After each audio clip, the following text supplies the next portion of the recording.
We will defend these police officers. Listen to police officers' commands, listen to what we tell you, and just stop. The nation needs to realize that when we tell you to do something, do it. And if you're wrong, you're wrong. If you're right, then the courts will figure it out. We don't get to take the law, we enforce it. But at the end of the day, each and every member should go home safe. Sometimes the use of force is necessary. You need to comply with the police officer, the way the system was meant to be. Comply with the orders of police officers. Resisting arrest is a real and dangerous crime. Nonpartisan Liberty for All. I'm your host, Dave Bourne, and it is April 19th, 2016, and I'm coming to you live from Las Vegas, Nevada. Thank you for tuning in to Nonpartisan Liberty for All. We are on weeknights Tuesday through Thursday at 7 o'clock Pacific, 10 o'clock Eastern, and you can listen live on Spreaker.com and nonpartisanlibertyforall.com. And to the archives immediately following the show on Spreaker, YouTube, Twitter, SoundCloud, Tumblr, as well as the next day on Stitcher. On Nonpartisan Liberty for All, we promote the ideas of true freedom and liberty and self-ownership, meaning being able to do whatever you want as long as you respect the freedom of others and don't directly interfere with their freedom. Exposing government for what it is, a mafia based on extortion that rules without consent by threat of force and violence. We are happy to hear from you, and you can reach us via phone, 702-470-7664. That's 702-470-7664. Or via Skype, just send us a contact request to Nonpartisan Liberty for All. It's all one word, and just send your name and what you want to talk about. And to get on the air quicker, if you are calling in, just send a text with the same information, your name and what you want to talk about. And be sure to check us out at nonpartisanlibertyforall.com, which links to our Facebook and social media accounts, as well as our contact information and more. We also post the archives to the website as well each weekend, just because they don't automatically post, and it takes a lot longer to post them to the website, so they post each weekend. But again, they are immediately available right after the show on a variety of applications. And on Spreaker, you can hear every show we ever done. We are actually a few days away from our 2-year anniversary. I believe the first show was the 23rd. I'll have to verify that, but I believe it was the 23rd of April, 2013, which was an hour show. I think. I know it was shorter than 2 hours. It might have been an hour and a half. And it was really just me.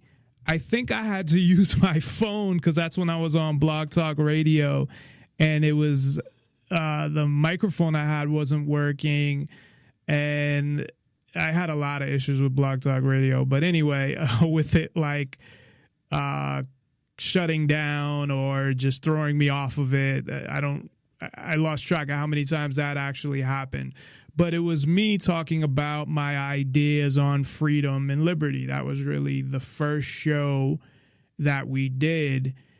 And then it just kind of went from there. It was more of a test sort of show. And things have come a long way. We've had a lot of ups and downs since then.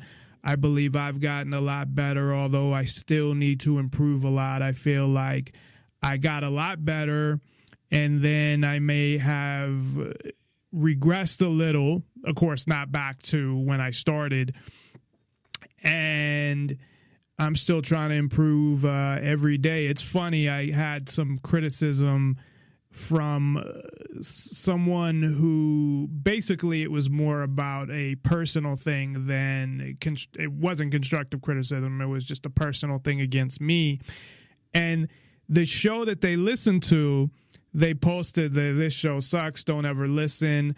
And they actually do radio as well, and they're terrible. So I can say that I couldn't even, for one, hear what the fuck they were saying anyway. But I'm not arrogant at all. I believe that I have a lot to work on, and I'm just, my words were, I'm not terrible. That's the words I used to describe myself. But they were terrible, and I'm definitely better than them. But the show they used to listen to was like my 8th show that I've ever done, which really, actually, when I think about it, wasn't that bad because it was kind of an interesting interview. I mean, I was kind of bad in my delivery and in a lot of things that you can look at. But anyway, that's a whole nother story. But we have an interesting, not just show, I guess, week, I guess in honor of our anniversary, although I didn't even think of it this way. But now that I just thought of it, I will call it in honor of our anniversary. We're going to be talking about parenting all week. So what we're going to be talking about for each day, today we'll be talking about, and I know we talked about parenting in the past. We talked about peaceful parenting and unschooling and government schools, but we're going to look at some different things. We're going to look at the whole big picture throughout the week. And then we're also going to get into mine, and my fiance, Katie Reyes, is going to guest co-host the show on Thursday, who is also our official voiceover girl, and talk about our how we were parented as kids and how that affected us, and also our thoughts on parenting. Tonight, we will be talking about 2 terms that I really never heard of until the past week. We'll be talking about helicopter/tiger moms, helicopter parents. Tiger's more, I guess, specific to mothers. So, but I guess helicopter parents would be the term, or tiger moms. And we're also going to be talking about free range kids, which sounds funny because that's the kind of chicken I get, free range chicken that's organic, where the chicken's happier and they get to roam around and they're not all cooped up in a chicken coop. So these terms have recently, maybe the past 5 to 10 years, have been created. And with free range kids, essentially, that was just going outside 20 years ago. It wasn't, if your kids went outside to play, you'd call them free range kids. It was just going outside to play or ride bikes or play sports. But now things are totally crazy in so many ways. In Maryland, they actually have, I don't know if it's a law. They said it was a law, they being government media, but it could be a CPS, because when the actual parents were talking about it, they made it sound like it's a CPS rule, and CPS cannot technically make laws. So I'm still not clear on whether it's a law per se or a rule of the CPS. Of course, I've talked about rulemaking before, how the government, those who don't know this, it's an interesting little fact that the government over the years has, and I forget what year they passed this law. It might have been the 40s or the 60s. I'm thinking it was the 40s. I read the law. I just don't remember the exact year. But it was a rulemaking law which essentially violated it violated the Constitution. But what it pretty much did was allow government agencies to make laws. Now, per the Constitution, only Congress can make laws. of course, anybody who listens to this show knows that whatever the Constitution says doesn't matter. Government does whatever they want to do. And it really doesn't matter what some piece of paper says. They're going to do what they want to do. So they violated the fact that only Congress can make laws and allowed Congress to delegate lawmaking authority to government agencies. Now, people can argue that and say, well, it's not making a law. Well, essentially it is. If you look at something like Obamacare, the majority of the bill, and I read some of it, I focused on certain areas like the data collection, because that's what I was most interested in, how they collect all this data and built all these databases, and so they could track your kid essentially from birth to death, especially with the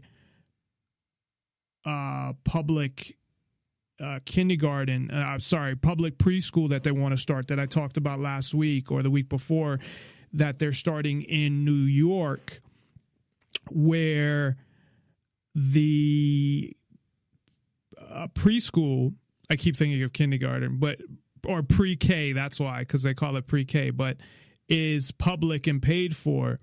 Currently not mandatory in New York, but I'm sure at some point it will be mandatory. So the government takes your kids away even earlier to start indoctrinating them and brainwashing them.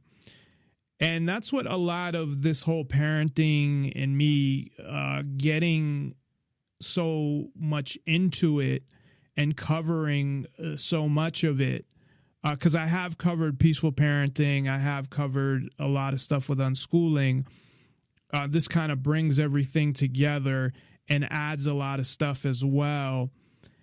And really, when I look at things and where things are at, besides noncompliance and self-defense, I think long term, one of the ways, or really, I think without this, things will never, ever lead to freedom, because I think this is a part that's necessary as well, is that kids need to be raised, besides getting out of government schools, but they need to be raised in a way that they are not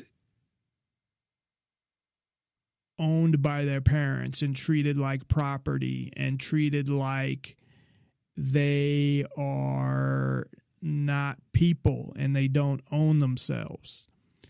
So, meaning that what happens, and I've talked about this before, first of all, they have more laws and rules and all of these things outside of the parents anyway, because you have laws for anybody under 18 that only apply to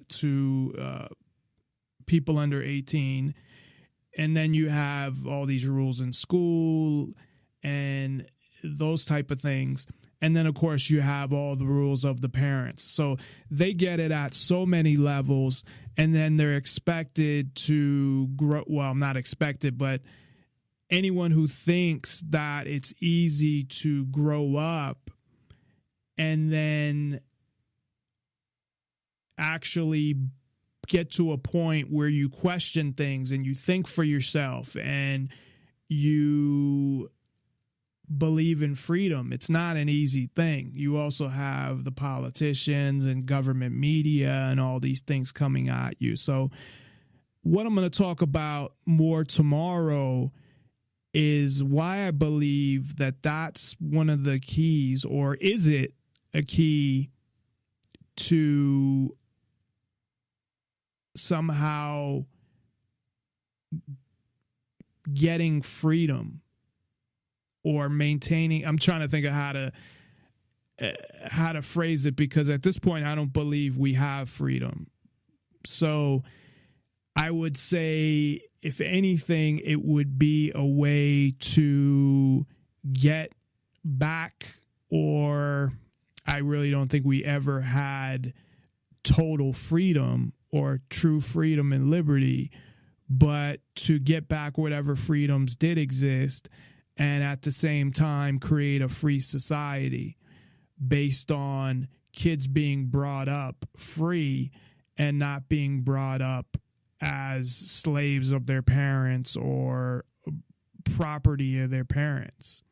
So we're going to talk about that today. We're going to talk more about that tomorrow, but today we're going to talk about free range kids. We're going to talk about helicopter parents and tiger moms, and also start to get into peaceful parenting. There's 4 things that I'm really going to focus on as far as types of parenting, and they kind of overlap because free range kids is not really a full type of parenting. It's just one part of it, at least from what I understand and the information that I've gotten.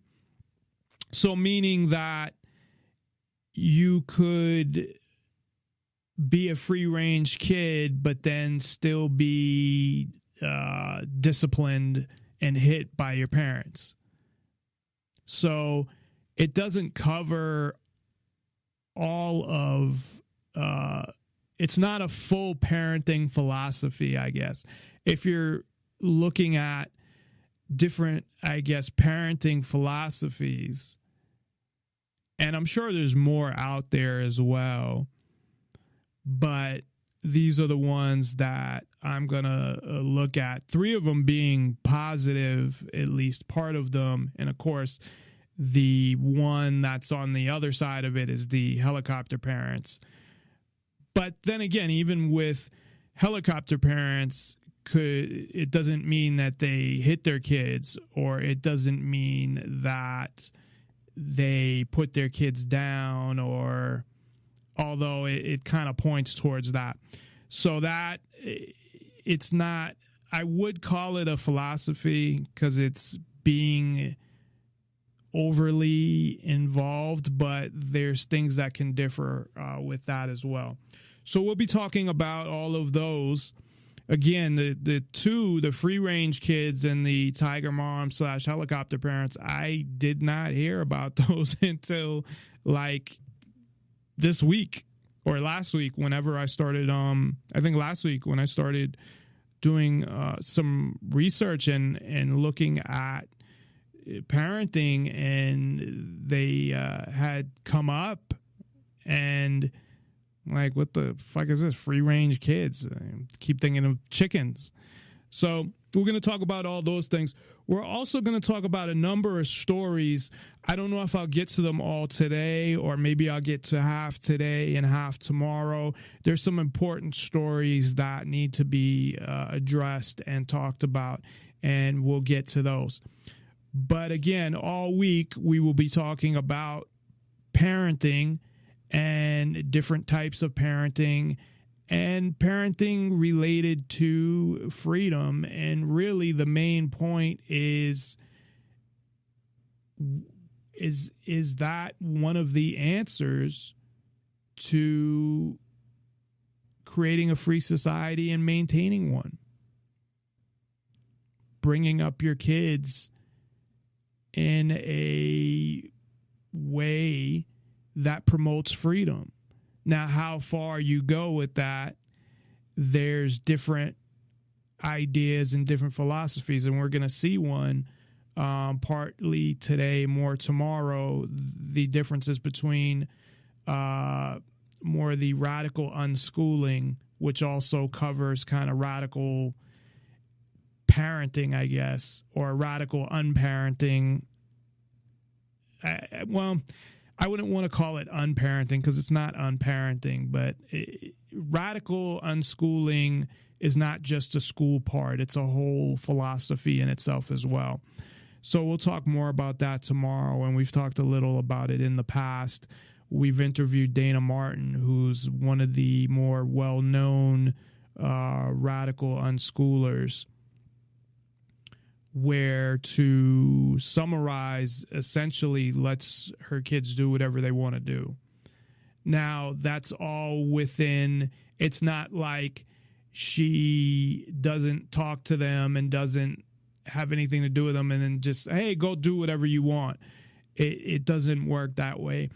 And we'll get into it in more detail tomorrow, as well as the comparisons between peaceful parenting and radical unschooling and the parts that are similar and the parts that are different, and how those can both of those lead to freedom, and what aspects that I think will. But to start off with, I want to start off with free-range chickens. So free-range chickens are pretty good because they allow the chickens to run around and they're happier. And then when you eat them, no, actually, it is good, though, to buy free-range chickens because the way they treat chickens, I know the animal rights activists are like really into this shit.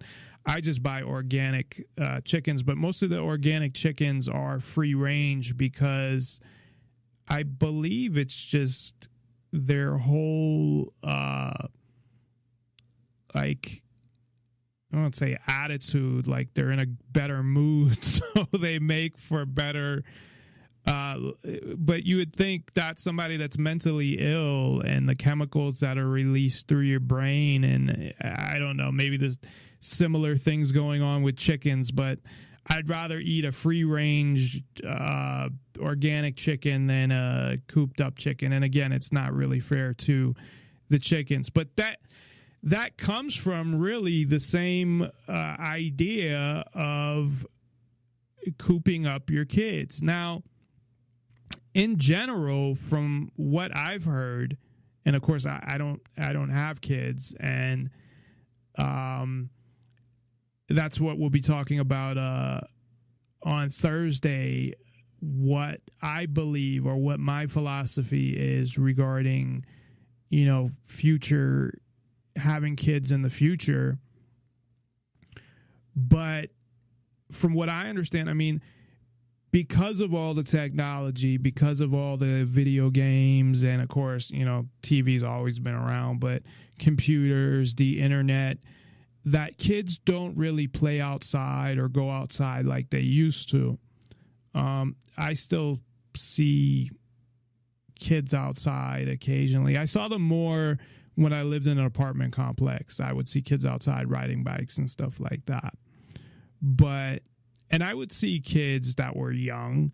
And you know what? I didn't think nothing of it. I would see probably kids as young as 6 or 7 or 5, outside riding bikes, just playing, doing whatever. It was during the day, and they were with other kids, but I didn't even think anything about it. I didn't give it a second thought. Now, a lot of what's going on today, and we've talked about the police and that whole aspect. I'm not really going to focus too much on that. But there are people, and we've talked about it before, and story after story, that are being arrested or having their kids taken away because they let their kids go out by themselves. So, as I mentioned, that law again, I don't know if it's a law or a statute of the CPS or of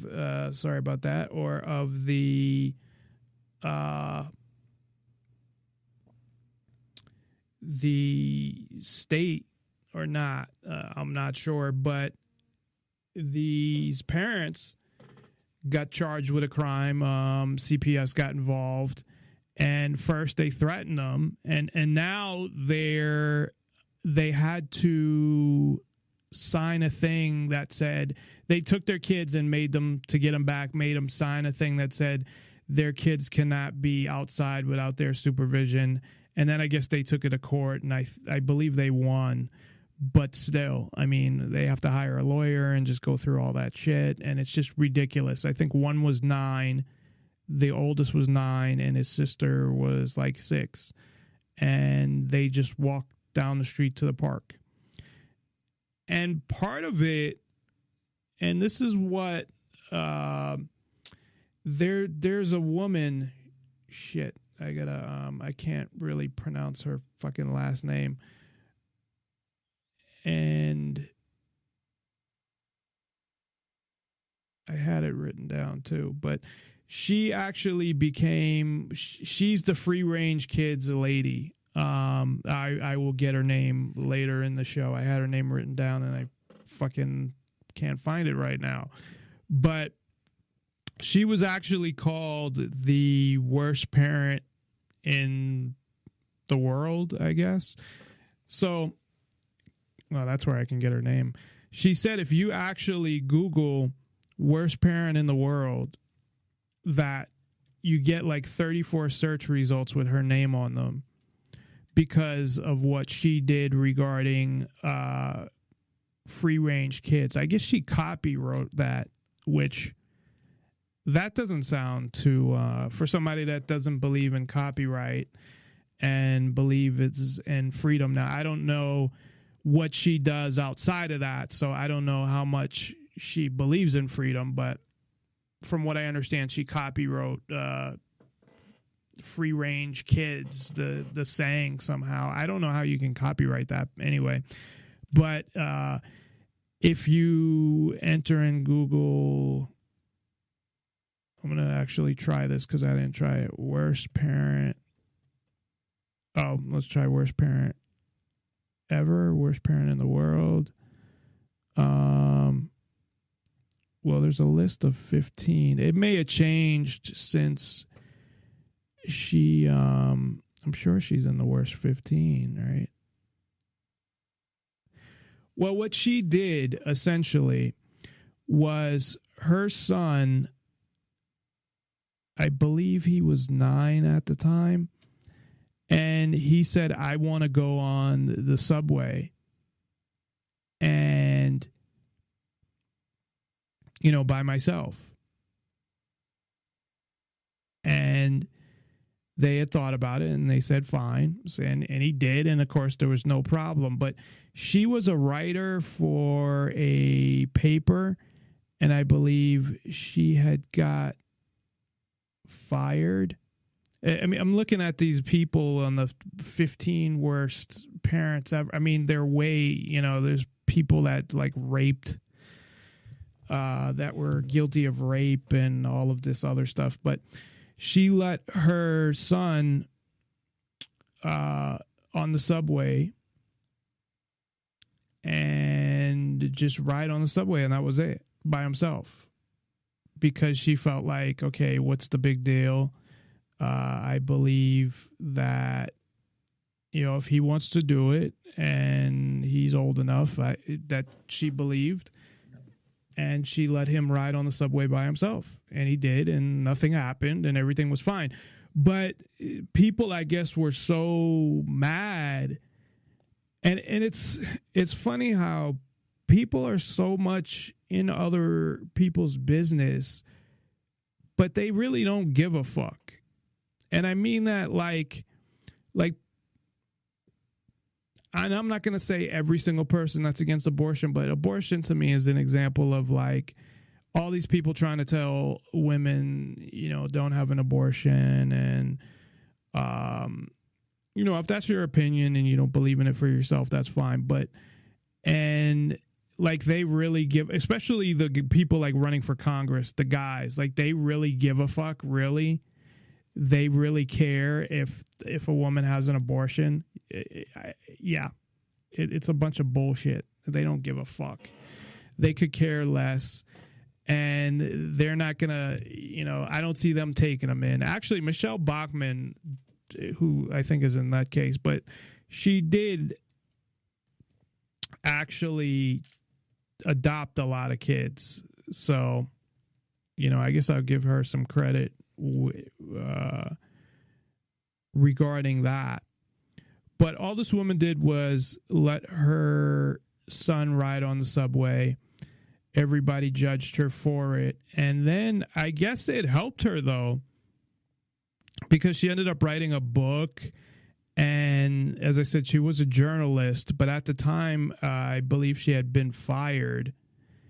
And now she's a big spokesperson for, and actually I can get her name from my other thing.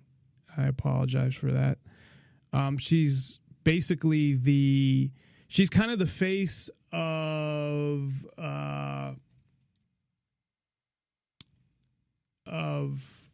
free range parenting or free range kids, essentially, from her, just from that.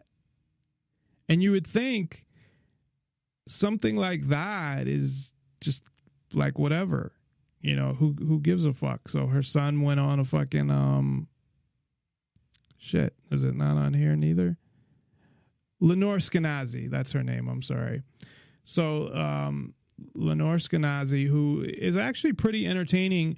If you go to YouTube, you can find her videos where she goes through the whole talk of what happened, and she's very, we'll say, animated in her talk, and she does a great job. She's entertaining. I'll play a clip that she's in, but I guess just from that she was, and maybe she just isn't anymore because of because it was a few years ago.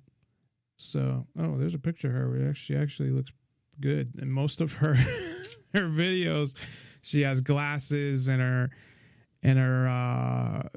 hair's all messed up. So she got like one of those shots that like it looks like, you know, I remember they used to have these things, glamour shots, you know, they did you all up in your makeup and whatever. But yes, it was 9 years old. So she wrote it in a column in the New York Sun because she got fired from the New York Daily News, and then she was freelancing. So after that hit, that's when, you know, she was called like the worst parent in the world and all of this shit. But really, it actually helped her because now a lot of people know who she is. She's the face of the free range, you know, parents kind of movement, I guess. I guess it's a movement. And she wrote a couple books. So, but she is very entertaining. I liked her talk on YouTube where she gives speeches, and pretty much almost everyone was the same one.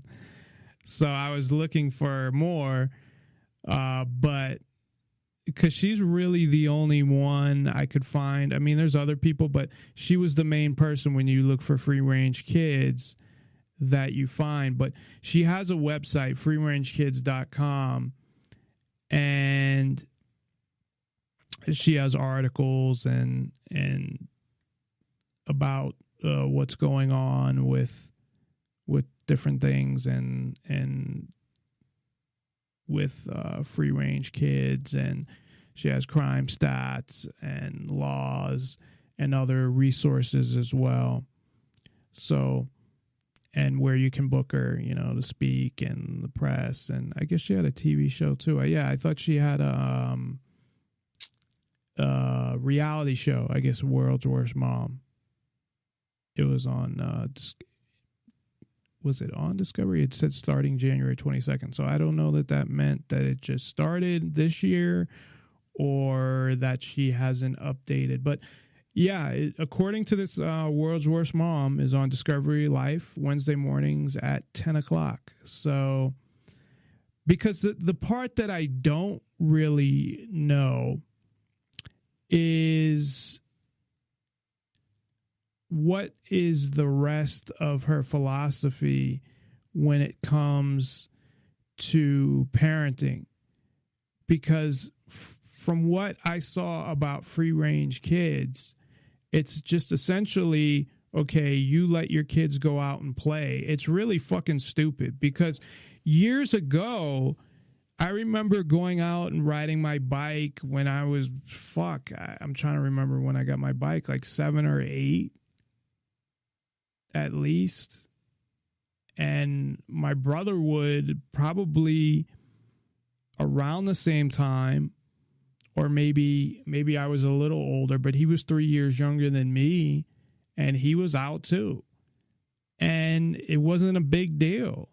We would walk around. We lived in an apartment complex. We'd walk around. We'd ride our bikes.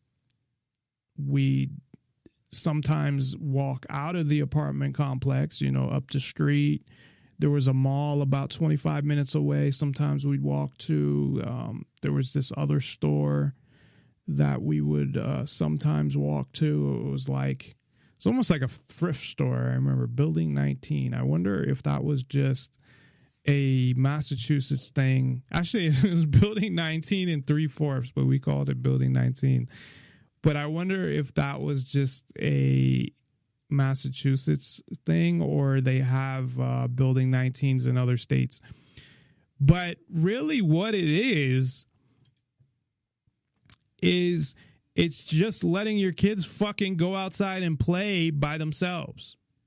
That's it. It's nothing complicated or nothing that seems like a big deal at all. And here we'll go to what she describes free range kids. She talks about her story, and that's really it. And she started her website and everything, but it doesn't, it just seems like, from what I'm getting out of this, and I don't know if she came up with the helicopter parent too, because it's like, so it's like there's a little war going on between the helicopter parents and the free range kids. So the helicopter parents are, well, we'll get to that. But they're the opposite of the free range kid parent or free range parents. But what she also had talked about, which is the truth, that crime stats are lower than what they were when she was a kid, or even when I was a kid. And I know that for a fact because I've looked at them as well. And things are less dangerous, yet parents are a lot more scared. They think that their kids can't be out alone. And what they're doing to the kids I think they're doing a lot of things. And I think, and she had said this as well, that a lot of this obviously comes from the media, because you have all these things, all the bad things that happen, of course, are, shown on the media. And basically, I call it government media because it's controlled by the government. I mean, currently, I believe you have 6 or 7 major media companies that make up, 95%, that own 95% of all of media. I remember in college, there was a book where there was like 10, and it went into, because nobody was talking about it, because they, why would the media talk about how it was all owned by these companies? And so somebody had written a book, and in this book, that's what they wrote about, how nobody wanted anybody to know, and how the companies, that there were only, I think, 10 or 12 at that point. But since then, they kept merging, CVS, Viacom, I remember, was one of them since then, because this was like 2000. So since then, more and more companies have merged. But what people didn't realize, when they said media, they would think, TV and movies, but it's way more than that. It's TV, movies, newspaper, publishing companies, internet search engines, any type of media that you can think of, they buy up. So they control the flow of information. So essentially, all you see on the news is the bad things that happen. So if something happens 1 in 10 million times, you're not going to hear about the 10 million times that the kid walked down the street and nothing happened. No, you're going to hear about the one time something did. And you can't live your life like that anyway, because anything can happen at any time. Cars are more dangerous. You have a higher chance of getting killed in a car accident anyway than being kidnapped or whatever parents are afraid of when they let their kids go out. And if they're that afraid, give them fucking pepper spray, man. I don't get this whole fucking shit where, with weapons, how the government wants to ban all these weapons, and at the same time, not that they want to ban pepper spray, but in some states you have to have a permit. That they want to ban like guns, but things are so dangerous, right? So, and what about just, and some people will take this as derogatory to women, but what about women in general that are, weigh 100 pounds and are skinny and can't defend themselves? Not to say that every woman that's skinny can't defend themselves. I'm not saying that.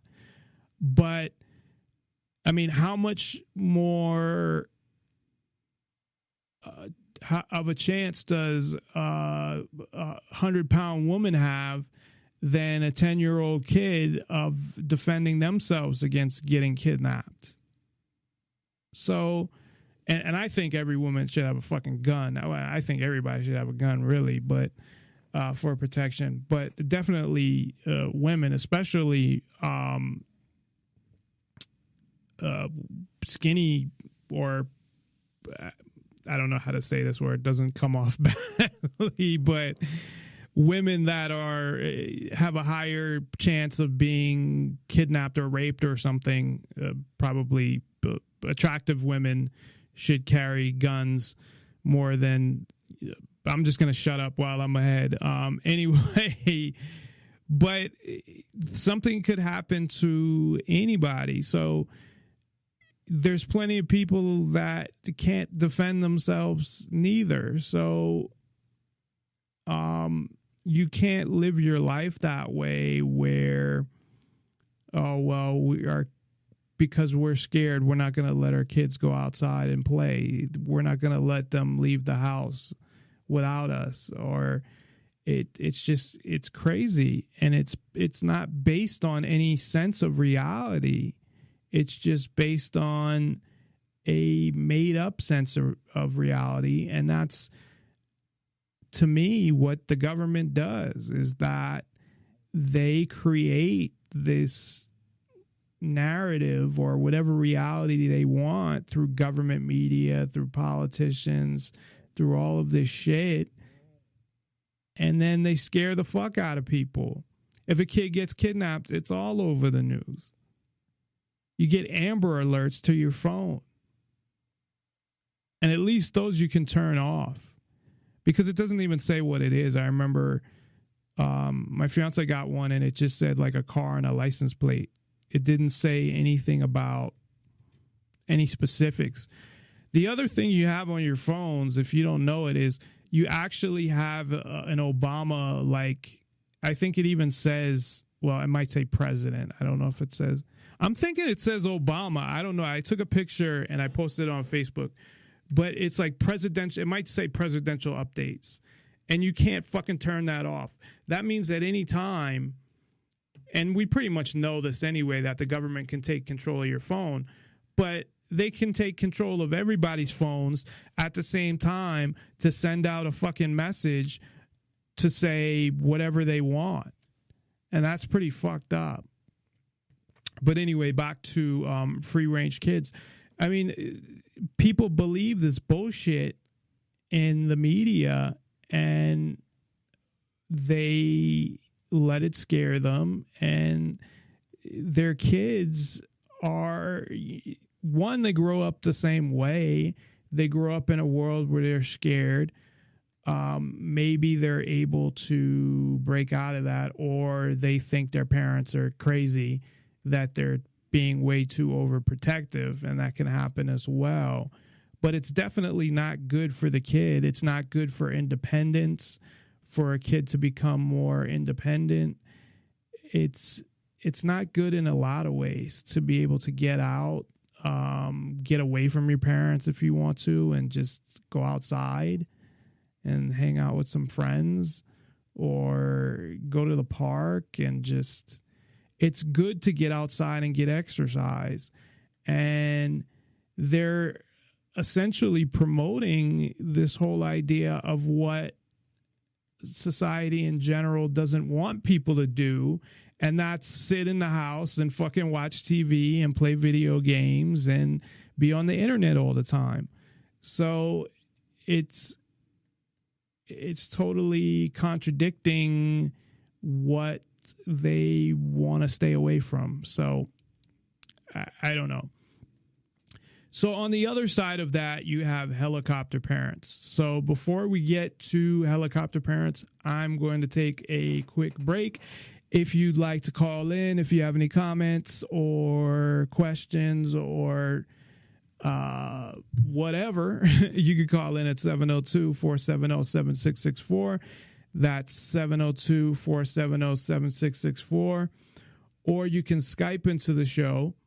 Username Nonpartisan Liberty for All. Just send a contact request with your name and what you want to talk about. And to expedite the process, if you're calling in, if you can, just send a text with the same thing, your name and what you want to talk about. So we will be back right after this. Be sure to check us out at nonpartisanlibertyforall.com, and we'll be back after this. Gregory Adams is 11, his sister Aries is 8, and so some people freak out when they see this. What on earth are their parents thinking, they ask? Letting kids wander alone, crossing streets by themselves, deep in the dense and dangerous jungle we know and fear as Brooklyn. We really wanted our kids to be independent. Alina Adams says it's a good thing to let her children learn early to take responsibility for themselves. The only way that you can make a person independent is if you allow them the opportunity to make their own choices and, most importantly, to make their own mistakes. Because how is anyone ever going to develop good judgment if no one has ever given them the opportunity to make a decision? For instance, I was playing on the scaffolding once. I did forward roll and I fell on my face, and now I know next time not to play on the scaffolding because I'll fall on my face. Do you think you learn more from making mistakes than you do from getting everything right? Yes. You do? Yeah. Alina sees herself as the antidote to the overprotective helicopter parent. She's a free-range parent. I was a free-range parent before I knew I was a free-range parent. Some might condemn Alina as the world's worst mom, but that would be unfair. This is the world's worst mom. Lenore Skenazy, writer, TV host, and mom of 2 boys. World's worst, yep.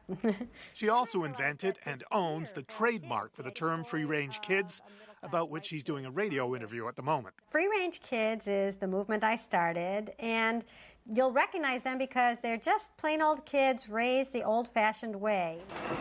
This all started when Lenore let her son Izzy ride the subway all by himself. I wasn't scared, but I was excited. Kind of like a jittery excited that I can't believe I'm finally doing this. Okay, wait, you're thinking this isn't such a big deal. But here's what Izzy looked like when he first took that subway ride by himself. He was 9. It was all his idea. His mom just set it up. She left him at Bloomingdale's with a subway map, a fare card, and $20. He rode from Midtown Manhattan to Queens on the subway and then transferred to a bus home. And a few days later, his mom wrote a column about it. The reaction was that I got labeled America's Worst Mom. If you Google America's Worst Mom, I'm there for 77 Google Pages. I mean, I just looked it up the other day. It's like 3 million hits. The idea of abduction is a very rare event. So I was on all these shows instantly and being grilled, you know, why would you do this? And don't you care? And how would you have felt if you died? Like, horrible questions. You could have gotten the same experience in a safer manner. Right, well, ask you Wait, about that. But what is the same experience is going on the subway, and that is safe. It's safe to go on the subway. It's safe to be a kid. It's actually safe to ride your bike on the streets. We're like brainwashed because of all the stories we hear that it isn't safe, but those are the exceptions. That's why they make it to the news. This is like boy boils egg. The emails started coming in, but the people who thought Lenore was the world's worst mom were outnumbered by those who thought she'd hit the nail on the head in a world scared witless by day-to-day living. Statistics show crime is lower now than when today's parents were kids, and cities especially are safer. So I started my blog, the Free Range Kids blog, that very weekend, to say my side of the story, which is that I love my children. I love safety. I love helmets, car seats, seat belts, mouth guards. Invite me to a baby shower, and the gift I inevitably bring is a fire extinguisher, right? So I'm not anti-safety. I just don't believe that our kids need a security detail when they leave the house. And that's where I realized I was slightly out of step with the rest of my country and yours.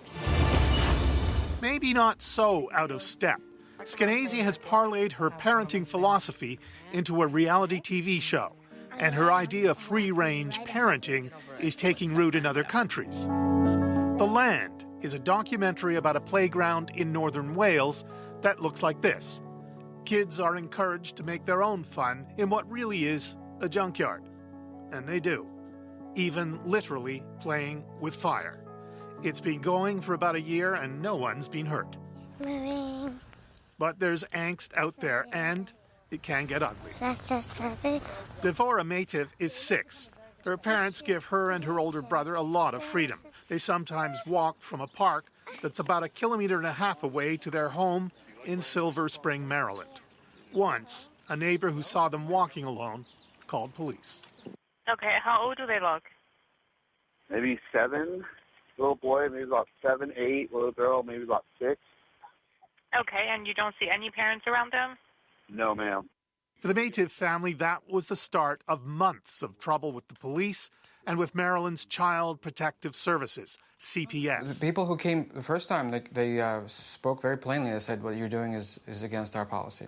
CPS said that? Yeah. And what did you say? Well, we looked into the law, and we did not see a connection, so we said, well, we're going to test your policy.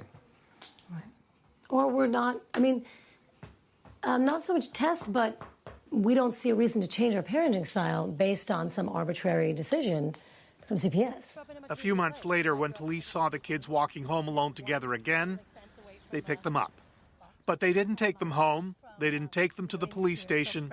They just held them. This is, in fact, where the kids sat for 2.5 hours in the back of a police car. A police car.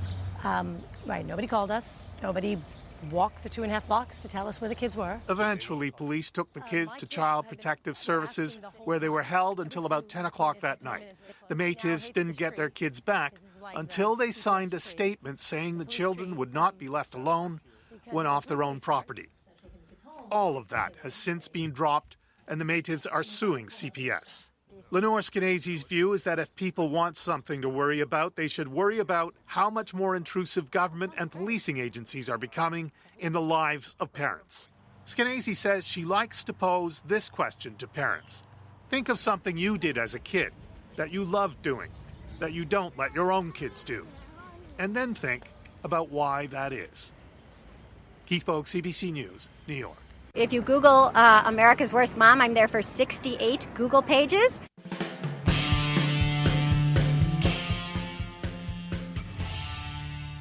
Hey, it's Kennedy for Reason TV at Bleecker Street Park here in New York City with Lenore Skenazy. Now, Lenore, you've become famous for writing columns not only in the New York Post, you also had a book that came out in 2009, Free Range Kids. Free Range Kids is the book, the blog, the movement. Yep. And it is a movement. When I talk to people about that, they're really inspired at the thought of, really, I can stop worrying and be a better parent?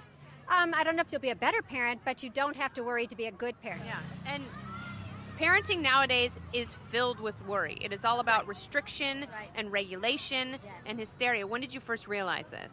I realized it before I became the free-range mom. I remember a friend telling me that she had been at the at Walmart or someplace like that and waiting in line, and the lady in line behind her asked her if she would watch the baby. And my friend Melissa said yes, and then she told me, wasn't that crazy? I mean, I could have just stolen her baby. Nobody should ever leave a child unattended.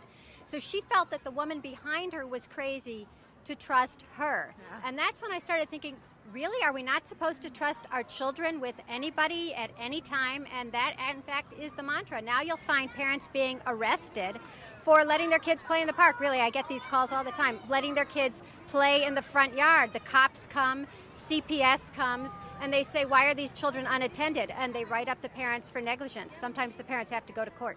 So do you think when we grew up, we were obviously less restricted? I mean, our moms would say, okay, go out and play, be back by dinner. Why don't people do that anymore? People don't do that anymore because when my parents were raising me, they could not reel off the names Elizabeth Smart and J.C. Dugard and Amber from the Amber Alerts because the stories hadn't become sensationalized. Local news was still local. And so because the media loves those stories because they get the biggest ratings, those are the ones that inhabit our brains and we start being afraid. Once we're afraid, then everything tumbles from there. Then you start getting neighbors who are afraid because you think your kid is safe in the front yard, but they see your kid playing and they think, that mother doesn't care. Doesn't she realize? I had a woman write to my site who said that she was on the lawn.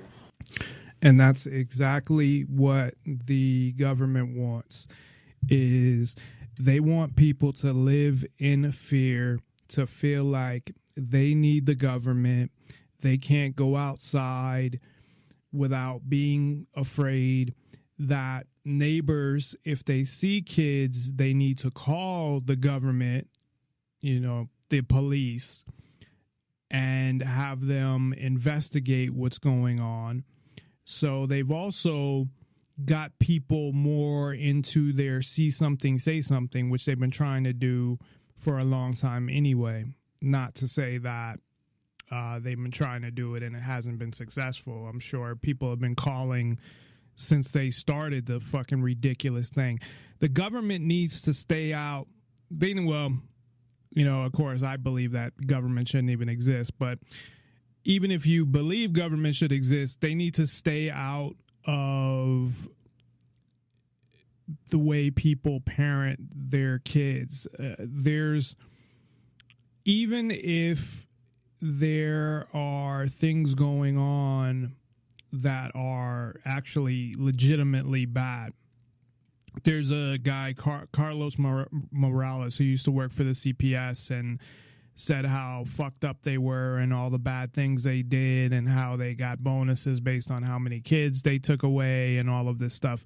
But even if you have something legitimately wrong that they do, if a father is raping his daughter or something like that, there's still the CPS. One, I don't know how they find out about that anyway, but I still believe we're better off with the CPS because of the percentages of where there's actually something that they should get involved in are so small that they do way more damage than good.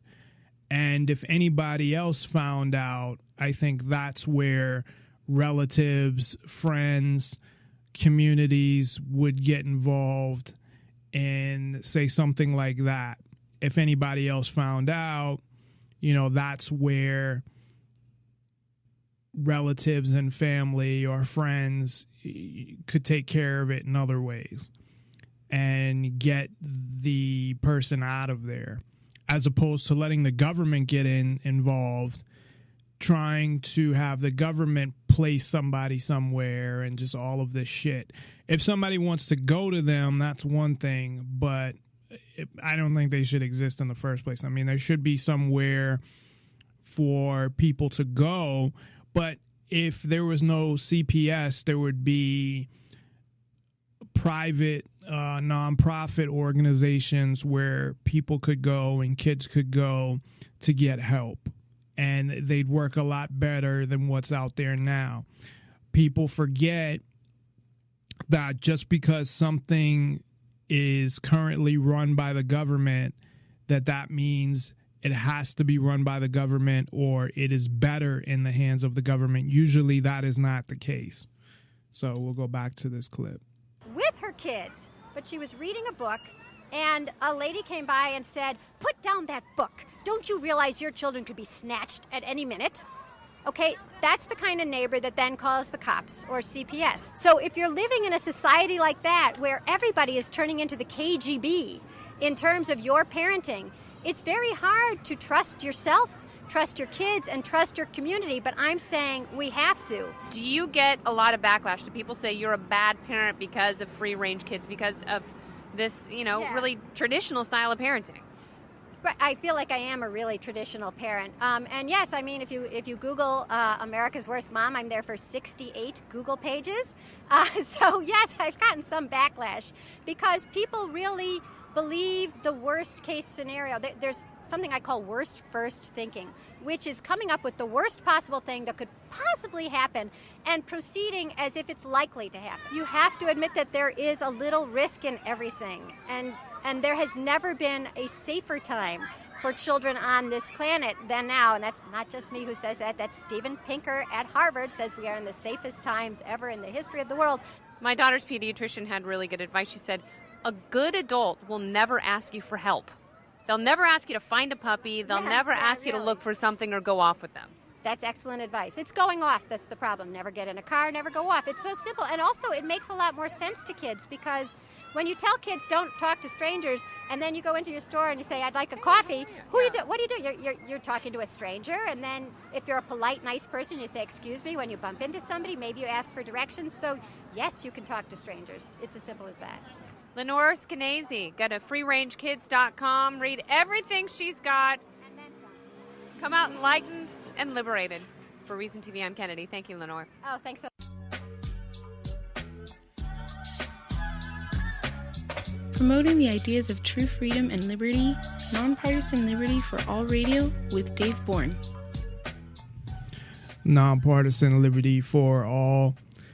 And that is Katie, our official voiceover girl, who will be joining us on Thursday. She will be guest co-hosting to talk about her childhood and how she was parented, along with me talking about mine and her thoughts on future kids. And for those who don't know, she's also my fiance. So that would be, I guess, us talking about our future kids and how we, I guess, think about how we would want to parent them. And we do have a lot of differences when it comes to that. But 702-470-7664 is a number if you'd like to call in. Lenore Skenazy, I think I'm pronouncing her name right, who is the free-range parenting lady. I don't know if I'd look at that fully as a parenting philosophy or a form of parenting, just because, and she did write a book. So if I read her book, there may be more to it than that. She does seem like she supports freedom in the other things that she says, or at least freedom for her kids to do the things they want to do. If they want to go out and do something with their friends, or stay out late, or go to a party, I'm sure she's fine with all of those things. But that doesn't really say a lot about what else goes on inside her house and how she parented her kids growing up, whether she was more about discipline as well, which she doesn't seem like she would be, or how free she raised her kids outside of, you know, hey, you can go out and play or you can go out and do this. That's a part of it, definitely. And I would definitely say that leans towards freedom, a philosophy that has elements of freedom in it, but it's only like it seems like it's only part of it, where I don't know enough about what else does she believe in as far as her parenting goes. Now,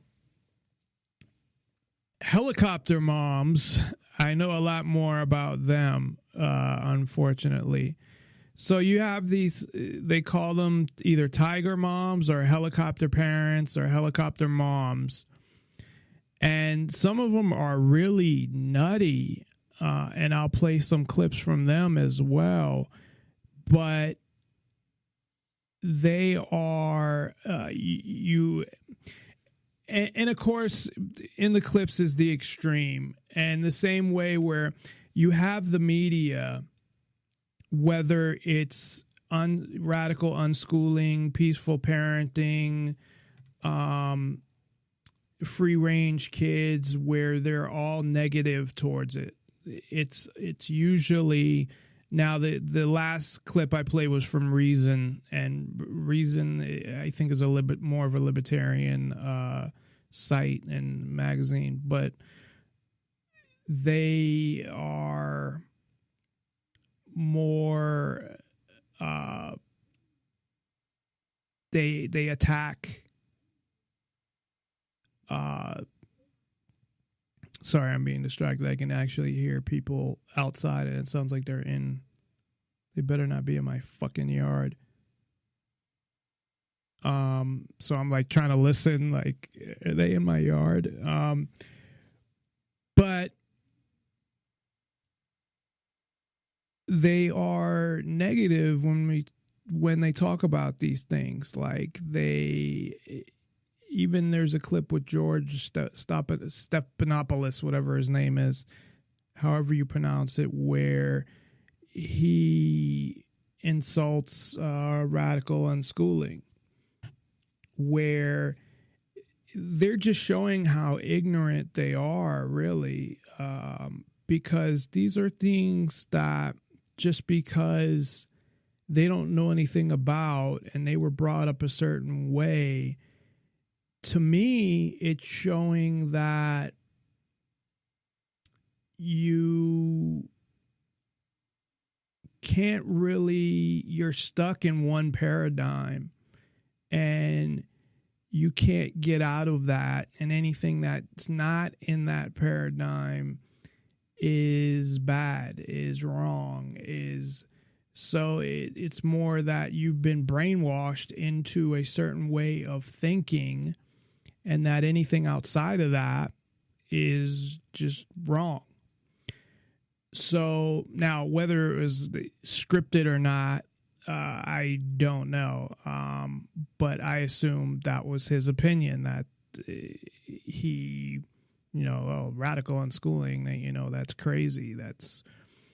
And that's usually the reaction that people get to that. And we'll get to more into radical unschooling tomorrow. And like I said, we've talked about it with Dana Martin, who's an advocate for kids' rights, radical unschooling. And I think she's written a couple books, and she's been on Dr. Phil and Wife Swap, and she has a channel, the Sparkling Martins, on YouTube. And she's one of the more well-known radical unschoolers. And her oldest now, I think, must be 17. And they've been unschooled their whole life and basically brought up in a way where they were free to do what they wanted to do. So right away, because of being brought up a certain way or living in a society, what happens is people get stuck in these, I guess, whatever's considered societal norms. The problem is that societal norms constantly change. Something that was considered normal 20 years ago might not be now, or something that wasn't considered socially acceptable. I mean, there's tons of things that you could go through that weren't considered socially acceptable years ago, but are now, whether it was 20 years ago or 50 years ago. So things obviously change, but to confine yourself and to confine your thinking within the constraints of society, and just because, well, societal norms are this, so I'm stuck in this box in my thinking is crazy. Now, I'm not saying that you have to then agree with it, but to just right away insult or down something, to me, makes you the ignorant one, because you're the one who's not even getting information or looking at something objectively. One, you're looking at something from your own paradigm, and you're judging something without knowing anything about it.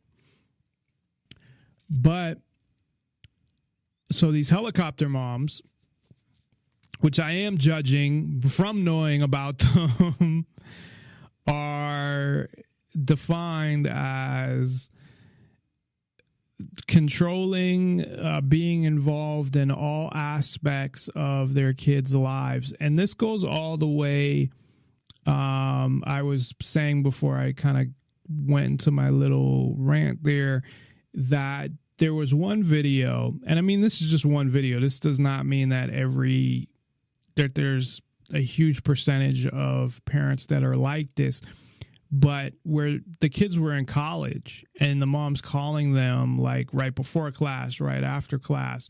What are they doing? Where are they going? She wants she already had it, their schedule to all of their classes, to know where they are at all times. And it's insane. And especially being in college, I know that the parents are probably paying for it, and that's where they are able to keep control, because they're like, okay, well, if I tell my parents to fuck off, they're not going to pay for my college. I would rather just get the loans and tell them to fuck off if they didn't stay out of my life. And I don't mean totally stay out of my life, but know their boundaries. Now, I don't know. I mean, this was just a small clip. I don't know if these kids have talked to their parents or what. And I don't know the rationale behind the moms, because it's more moms than dads usually, especially with boys. These were guys. But I think even with girls, although fathers can be overprotective, I think that they're not going to go through, and this is a generalization, but go through all the hassle of putting together their kid's schedule and where they are every minute and all of that. But I'm sure there are some that do that. So this kind of came from another woman who her parents were born in China, but she was born here. Once again, I took her name off the thing, and she actually married an American, which is kind of funny, and I guess they differ on some stuff. But she had written a book, and the same way Mrs. Skenazy is the I guess the free range parent person, she is the helicopter mom. I don't know if I wrote her name down. No, I just called her Tiger Mom. But I can find it. But she, and I have her name in the clip. So she basically forced, for the most part, the way it was described with her. So you had a couple different, I watched a couple different examples and videos where you had the mom that was actually following everything her kids did all day while in college and calling them and checking up on them and all of that.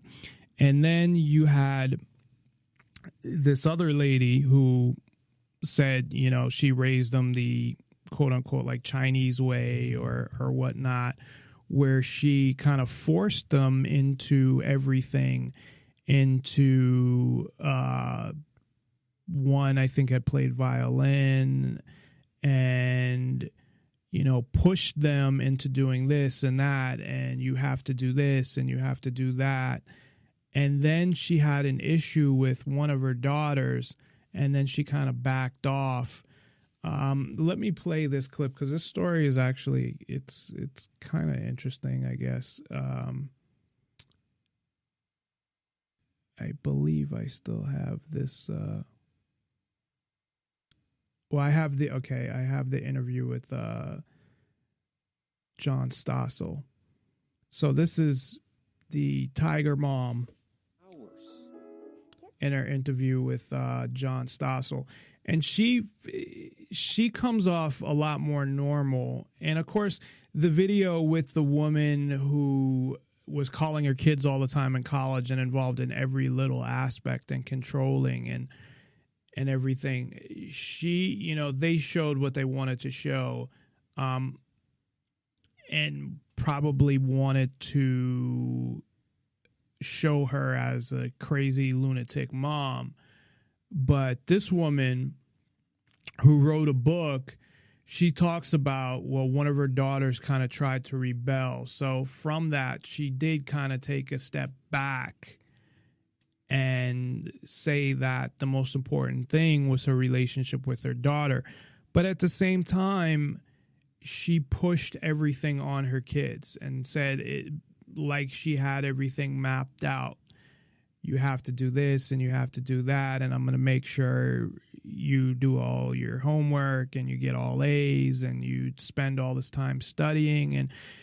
And that can be very dangerous as well, because what happens is, and this is a generalization, but a lot of times kids lose out on their childhood and then they go to college and get some type of freedom and start doing drugs and engage in different, you know, behavior, like maybe they have sex with a whole bunch of guys or whatever, because they never got that childhood. And I don't think there's anything wrong with having some kind of a balance, but I believe that it's up to, and I'll get, of course, more into this later in the week, but, and I've talked about it before, that it's up to the kid, that the kid is a human being. They are a person that owns themselves.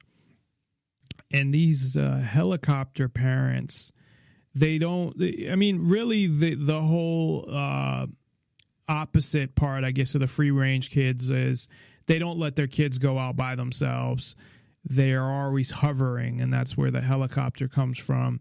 So they won't let their kids walk to the park by themselves or do any of those things by themselves, at least not at a young age. You know, at what age, I don't know. Maybe when they're 16, 17, or it depends. Maybe when they're a teenager at 13, 14, they can, you know, walk down the street by themselves, but they're very controlled. The woman in college, I mean, she was checking their emails, their personal and their college accounts, their social media, their homework, and this is kids in college. So really, once you get to the point where, and I know it's a hard situation because, as I said, they're probably paying for it, but I mean, you get to a point where you got to put it on the kids, where they have to stand up for themselves. Now, unfortunately, until you're 18, there's not a lot you can do, and that's the government. You know, it's like, what's the difference between being 17 and 18 or even 16 and 18? The government has picked an arbitrary age of, well, your parents control you until you hit this age. And not only that, as I said at the beginning, I mean, it goes beyond that. You have your parents, you have all these laws, you have the schools, and now you have police in the schools. For kids, I mean, it was hard when I was a kid, and it wasn't that long ago. But things have changed a lot in not a lot of time. And I saw it at the time. I was like, you know, if I was born any later, I felt like that things were getting worse. I saw things getting worse for kids and more control and more rules and all of those things. I kind of saw them, you know, behind me, and I was like, at the time, finally happy that I was born when I was, because it was, if I was born any later, I think things started to get, maybe not right away, but maybe, you know, 5 years after I graduated, 6 years, things started to get more and more stricter in so many ways. And you look at things now with metal detectors and police and all of these things, Common Core, the databases, the tracking, all of these things where kids, I mean, the level of rights that kids have is, it's like they're barely even people. And just because of their age. Now, I mean, I understand, you know, kids, like little kids. But when you're talking about, you know, 12, 13 and older, they really are treated unfairly, and it must be very frustrating for kids that age. I guess it would depend on the parents, because the parents can either make it worse or help to make it better, but the parents can only do so much as well, because, you know, if you're going to government school, especially now, parents can take you out of government school, and that's positive, but it really is unfair, because I think what happens is people forget what it's like, or once they get older, they don't care anymore. They don't really care about the rights of kids anymore when they get older. And if you look at things, you want to talk about discrimination, really, kids are up there when it comes to, I don't know what you would call them, a class of, you know, because they're all going to obviously get older and grow out of it. So I don't know what you'd call them, but people tend not to care because they cared when they were that age, but then once they got older, they didn't care anymore. I think that, and I'll talk about this on Thursday when I get more into, I guess, my past with, you know, parenting and how I was parented, I guess, that I will never forget, how I guess I felt, and how I felt like at times in jail or stuck in a situation that you can't do anything about, that you have no power and no control, and it's frustrating. And, I believe if at 15, if you can go out and get a job and support yourself, you should be able to. Just because the government wants to set up an arbitrary age, you can't. And that even adds to, most girl teenage runaways end up becoming, prostitutes because they can't get fucking jobs full time, and they can't legally get an apartment. So people leave so many things out when they look at, well, this is a result of this or this is a result of that. And they leave out so many things, like saying that, in the case of teenage prostitution, and nobody would ever think of the fact that part of it may be because teenagers can't move out of their house on their own. They can't get a legal job where they work full time, and they can't do any of those things unless they go to court and somehow get emancipated, which costs money as well. So nobody would ever think of that, though, when they think of something like teenage prostitution being a problem.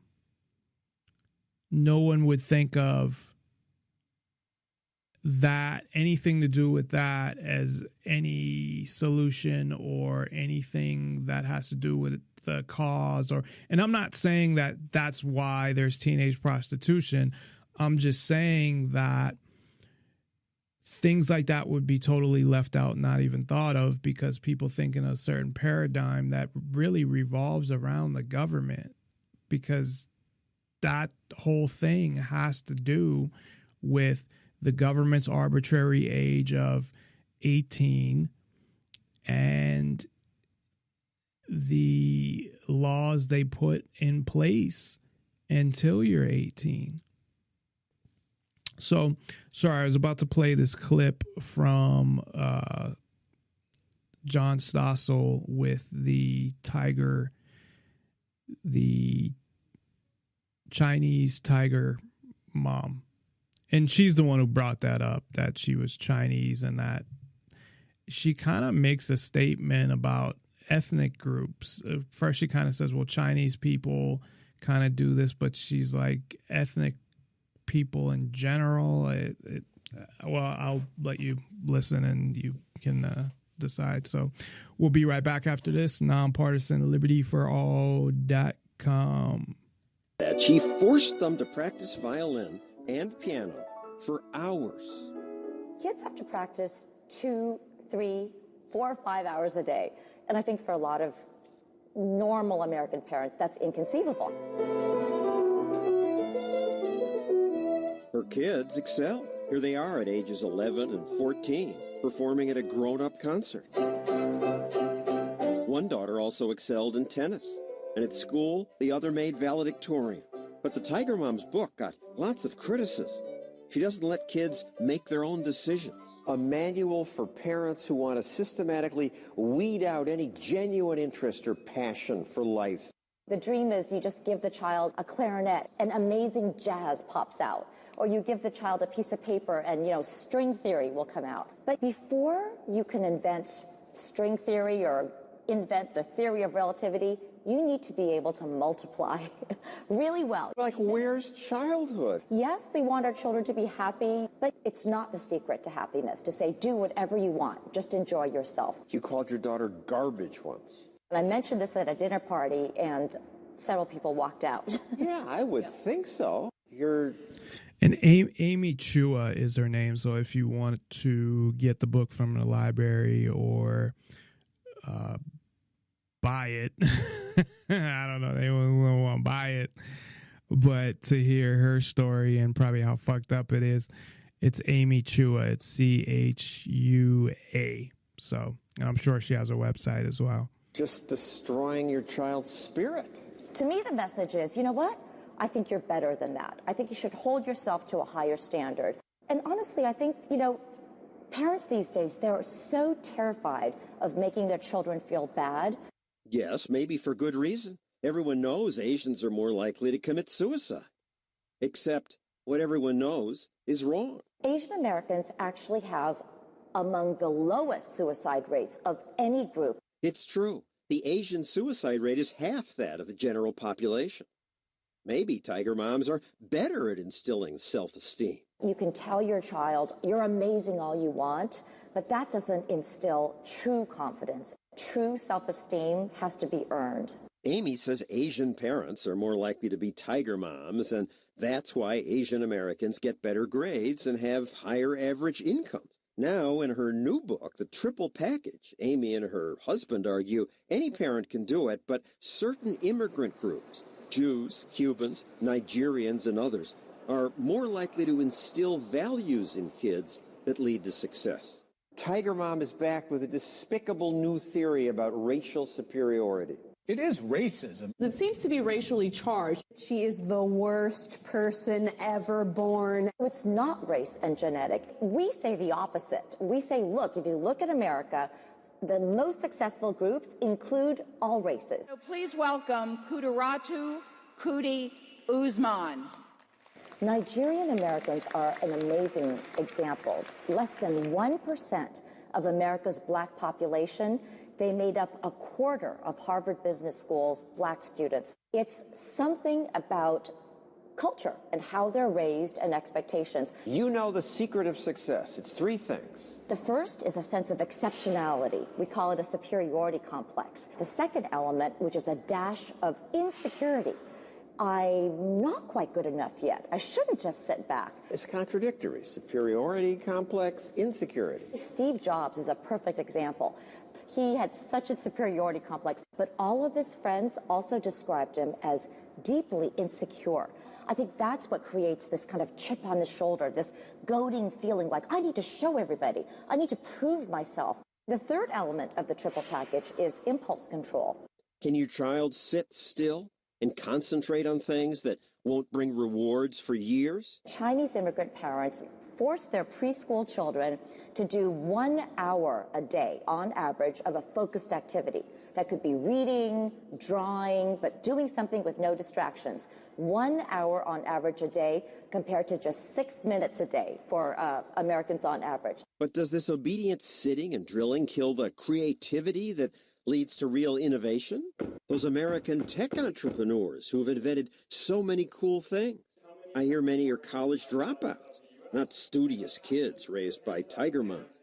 I look at all the innovation we've seen in America, Facebook and Google. These are not kids who were drilled. These are not kids raised by tiger moms. You're programming the kids. You know, actually, if you look at Silicon Valley, a hugely disproportionate percentage of the innovators and startup founders are actually immigrants and immigrants' children and triple package groups.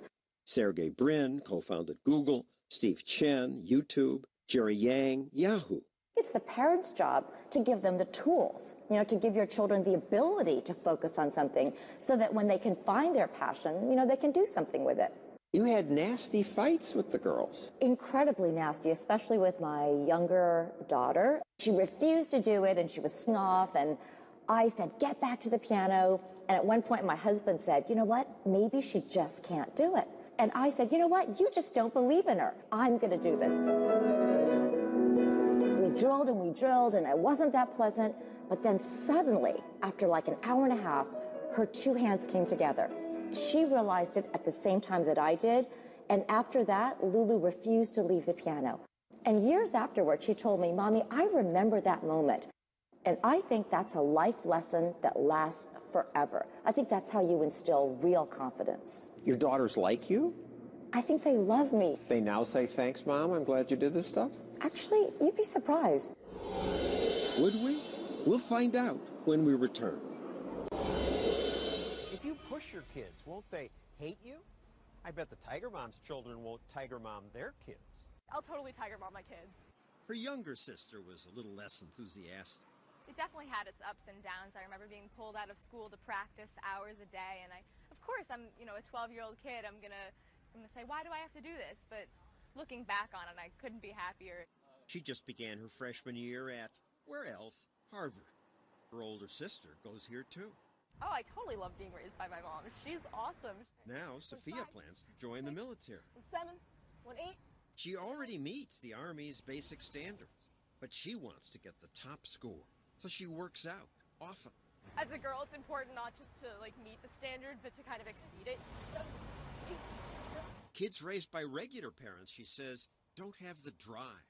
Going to college was just seeing how many, amazing, brilliant people would encounter an obstacle and just be like, I can't do this. And I can't do this is genuinely a feeling that I have never had. I have what it takes to do, absolutely anything. Most of us hope our kids have that feeling. Some of it just exists in human nature if we adults don't crush it. As these commercials suggest, babies want to test themselves. Even if they fall, they try and try again. Many parents want to protect them from falling, but protection has a downside. When you create an environment free of risk, what you're doing is leaving a child vulnerable. Because being able to fall and recover is useful in life. I work with young people today, and when they hit conflict, they have a meltdown. And I'm being Because literal. they've been protected as babies? Yes. If you fire someone who's 22 today, it was not unusual for her or him to trash the place screaming and then have their parents call. They've been pampered their whole lives. And the sad reality of... Let me just go back to that for a minute, and I'll comment more on this when we come back. But that whole, I've talked about this with millennials, and I hate that fucking word, but that's what they call them. But that he just said it's not unusual for somebody 22 to get fired, trash the place, and then have their parents call. And that's crazy. Where does that come from? And I don't think that would have anything to do with being raised the way the Tiger Mom raised their kids, that by raising them that way, they wouldn't do it. I would think, if anything, they would do it. The trash the place part, not to have the moms call, but kind of I think what they were referring to was the spoiling of kids, where they're getting everything they want and they feel entitled and they have a sense of entitlement. So when they got fired, they felt like they could just flip out and trash the place and then call their parents, call my job and tell them whatever, or get it back for me, or so. There's a big difference between being spoiled and being pampered and being treated how Tiger Mom treated her kids and pushed everything down their throats. Now, they can say now, and they're still pretty young, that, oh, yeah, it was great, but you don't know what goes on in their personal lives and what they missed out on, or what they're going to end up doing in the future if they're going to feel that they missed out on something. And maybe they won't, but it's the not having a choice, and that being the problem. And I'll go back to the clip. The world is, you get slapped in the face all the time. You got to get tough. Not too tough, but enough freedom to let them learn on their own helps them grow up. That's our show. Thanks for watching. Nonpartisan liberty for all. Call in at 470-7664 or Skype in. Username Nonpartisan Liberty for All. Nonpartisan Liberty for All. NonpartisanLibertyForAll.com. Check us out there, and definitely check out our over 280 something archives at Spreaker.com, and then just search Nonpartisan Liberty for All, or go to NonpartisanLibertyForAll.com, and the link to Spreaker will be right there. You'll be able to look through our over 200 and something archives and maybe find an old show that you want to listen to. Or a lot of the shows that we've done are not necessarily based on what was going on at the time. So I've done a lot of different types of things where, yes, we covered news stories, but a lot of it was covering different types of topics. So like what we're talking about now, I could have talked about this 6 months ago or 6 months from now, and there's not going to be much difference in what we talk about, unless, something happened that would be relevant. But there was some confusion, at least in what I saw at the end of the Stossel interview, because he had even said that, about being tough, the being tough part. And I agree with that, actually, but I don't see a correlation between having the freedom to do what you want to do and forcing your kids to do something and either making you tough. So it's like they were saying that, forcing your kid to play the violin and do this and do that it, stay in, do your homework for 3-4 hours, make sure, you're going to stay here and study and do this, pick up this violin and start playing and practice for 5 hours, or play the piano for 5 hours, that is going to somehow make you tough.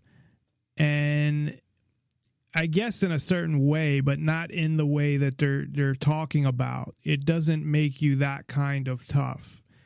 It makes you obedient is really what it does. And that's my whole problem with, of course, the helicopter parents, is they're pushing obedience. Now, they're not saying if a kid came to their parent and say their parent was some kind of musician or something like that, or they had something to teach, and they had said to them, hey, I will agree to do, all this, but I want you to force me to do it. So if they wanted to learn the piano and they said, look, I know I'm going to give up if I do this on my own. I need you to push me. I need you to, no matter what, make sure I do this. That's a little different than them just forcing them to, okay, you're going to do this or you're going to do that, or I'm going to make you, study for however long. And I thought I had another clip on Tiger Mom, and I know there was one out there, but maybe I didn't download it.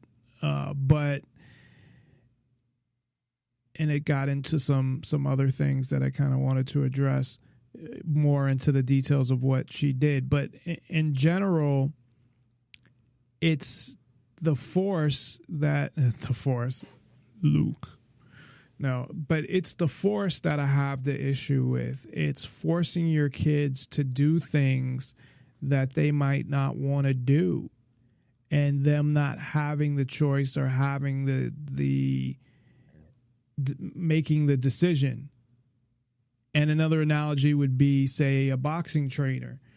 You know, you agree you want to box, that's what you want to do, and you agree to follow all the orders of your boxing trainer. But that's, you agree to do that, even though during the time you might want to give up. It might be, you know, really tough, but you still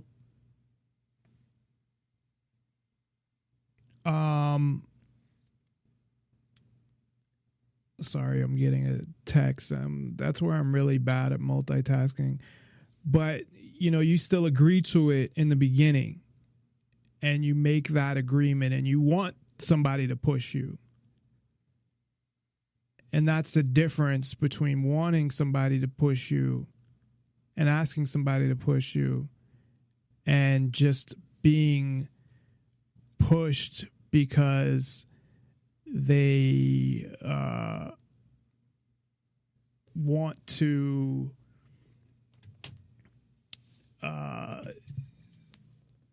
kind of control you and say, okay, well, I want my kid to be successful. I want my kid to do this. I want my kid to do that. And because of that, I'm going to force, you know, this down their throat. So I'm going to actually try to find one more clip, because I have to see what's going on outside my window here. But the lady's name is Amy Chua. There's actually the daughter interview, but I find the daughters hard to believe, to be honest, because and the reason why. Oh, I think this was the one that I had. So let me see if I can play this from the Today Show. 2011 was like. I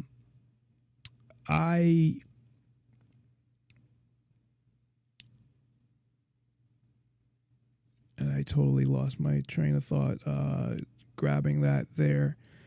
But yeah, sorry, the daughters, I doubt that the daughter, they might even be scared to come out and say my mother went too far. And she even said that she had an issue with the youngest. So it's kind of hard to, you know, and there are interviews with the daughters and other daughters as well, the Tiger daughters, that I'm sure they all say, oh, it's great, and it's great to be pushed and all of that.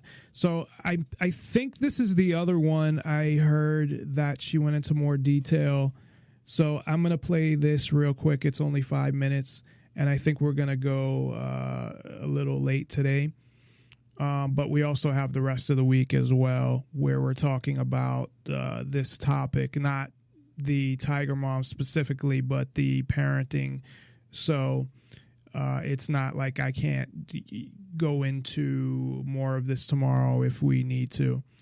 But so I'm going to play this clip real quick and see what's going on outside my window and answer my text, and we'll be right back after this. Again, if you'd like to call in, if you have any comments, 702-470-7664. That's 702-470-7664. Or you can Skype in. Username Nonpartisan Liberty for all one word. Just send a contact request and your name and what you want to talk about. And you can get all that information at nonpartisanlibertyforall.com, the phone number, the username, and all of that. So we'll be right back after this. One of the most controversial figures of 2011 was not a politician or a celebrity, but a mom.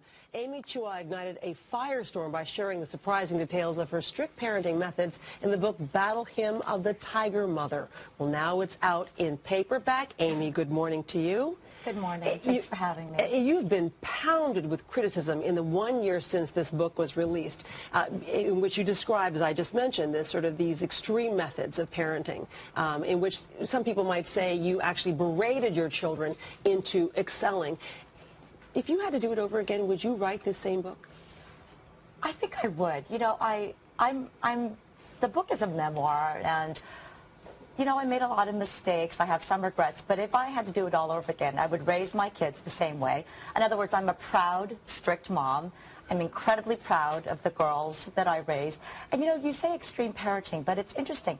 If you think about it, this kind of tiger parenting is not that different from the traditional parenting of America's founders and pioneers. I don't think it's really about berating or the violin.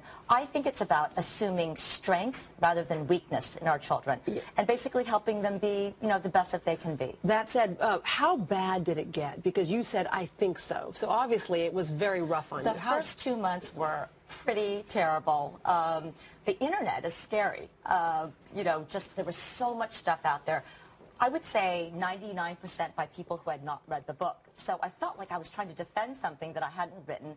And also the attacks on my children were the cruelest. You know, people were writing about 2 girls they had never met, saying, oh, these girls are definitely going to be mentally ill and commit suicide. But my girls were amazing. They took it better than I did. One of them even wrote in the New York Post an essay to defend you. But, you know, I'm surprised that you are surprised that people responded so negatively, because, you know, you do in this book, while you do talk about a lot of different things, you do in this book admit to calling your kids lazy and self-indulgent and pathetic to motivate them. So why are you surprised that the public would react negatively to that kind of parenting? I think it's weird to pick out a few little lines from the book without reading the whole thing. Right, but you regret saying those words? Absolutely. The book is you very do regret honest saying those words to my kids. Yeah, the book actually exposes some of my own worst moments as a mom, and I think anybody who's had a teenager, they're all moments that we wish we could take back. But I don't think that's the center of the book. I mean, for me, that's not what tiger parenting is about. For me, it's about basically teaching your kids that they are capable of so much more than they think they are, and not letting them give up. And to pick out words like lazy, I want to say the flip side is I think so many American parents now, or Western parents, even myself included, we're afraid. We're afraid that if we say something, our kids will not like us. And I don't think it should be that way. Or that they won't be happy. It's not about them not liking us. It's also about wanting them to not be emotionally damaged. Yeah, would you be surprised if your children would you be surprised if your children do seek counseling at some point, given the response that people have had? They're concerned about how difficult it might have been. Maybe, but right now my kids are, they're thriving. You are listening to Nonpartisan Liberty for All Radio with your host, Dave Bourne. Call in at 702-470-7664 or Skype in, username Nonpartisan Liberty for All. So I wanted to just play I believe that was the clip, just to talk about the putting down as well. And that, you know, the other thing is like Stockholm Syndrome. It's like, you know, it's still their mother. How many people are actually going to come out and put their mother down? And of course, I'm sure she said, I was doing it for you guys, and they're successful. So they can say, well, if it wasn't for my mother, I wouldn't be successful. Although that they don't know what the case would have been if their mother didn't, you know, push all these things and jam it down their throat. There are plenty of people who made it on their own without the help of their parents, without their parents pushing them. Quite the opposite. And I was one of those people as well, where I got put down like, oh, you're never going to do anything. And, you know, and I'll talk about that on Thursday. But I know that, you know, it's part of their culture as well. At least her parents came from China, and that, respecting their parents and that part of it. So I don't know that they would come out and say anything about their mother. They may say things privately. They may, maybe they don't. But that basically what I'm saying is that's not a validation of what she did, to put them down, to force them to do what she did. And that's more what I was looking for, is more of the, how much she took away from their childhood, because I didn't really get a lot of that in the interviews. And maybe I'll even read the book, depending on how long it is, because I have a lot of books that I still want to read. But whichever way you want to look at it, whether they honestly think that it was the right thing to do, and that's at this point, they think that, who knows what they're going to think. I think they're in their early 20s or early or mid 20s. And who knows what they're going to think, later. So my main point, I guess, is that it's not a validation to me. It doesn't say, well, maybe that's good for some people. I know that all people are different, of course, and that just because you react one way to one person, the same thing might not work on another person. But your parents are not there to motivate you or to push you into a career or to do any of that. That is not their job unless you ask them for some kind of help in that area. I don't believe that that's their job at all.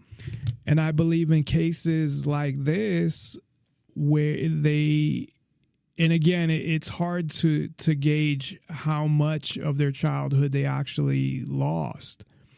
But I would also say, again, on the other side of this, that I don't know what their political views are, and I don't know how they feel about government.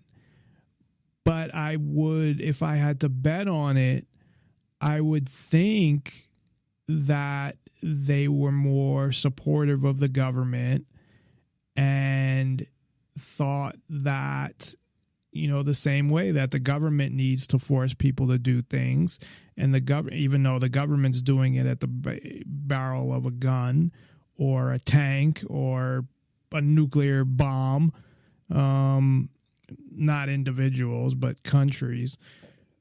So I bet if I had to bet on it, and I'll go back probably before tomorrow's show and listen to the interviews with the daughters, but I would have to say that if I had to bet on it, I would say that they were probably more statist than anything.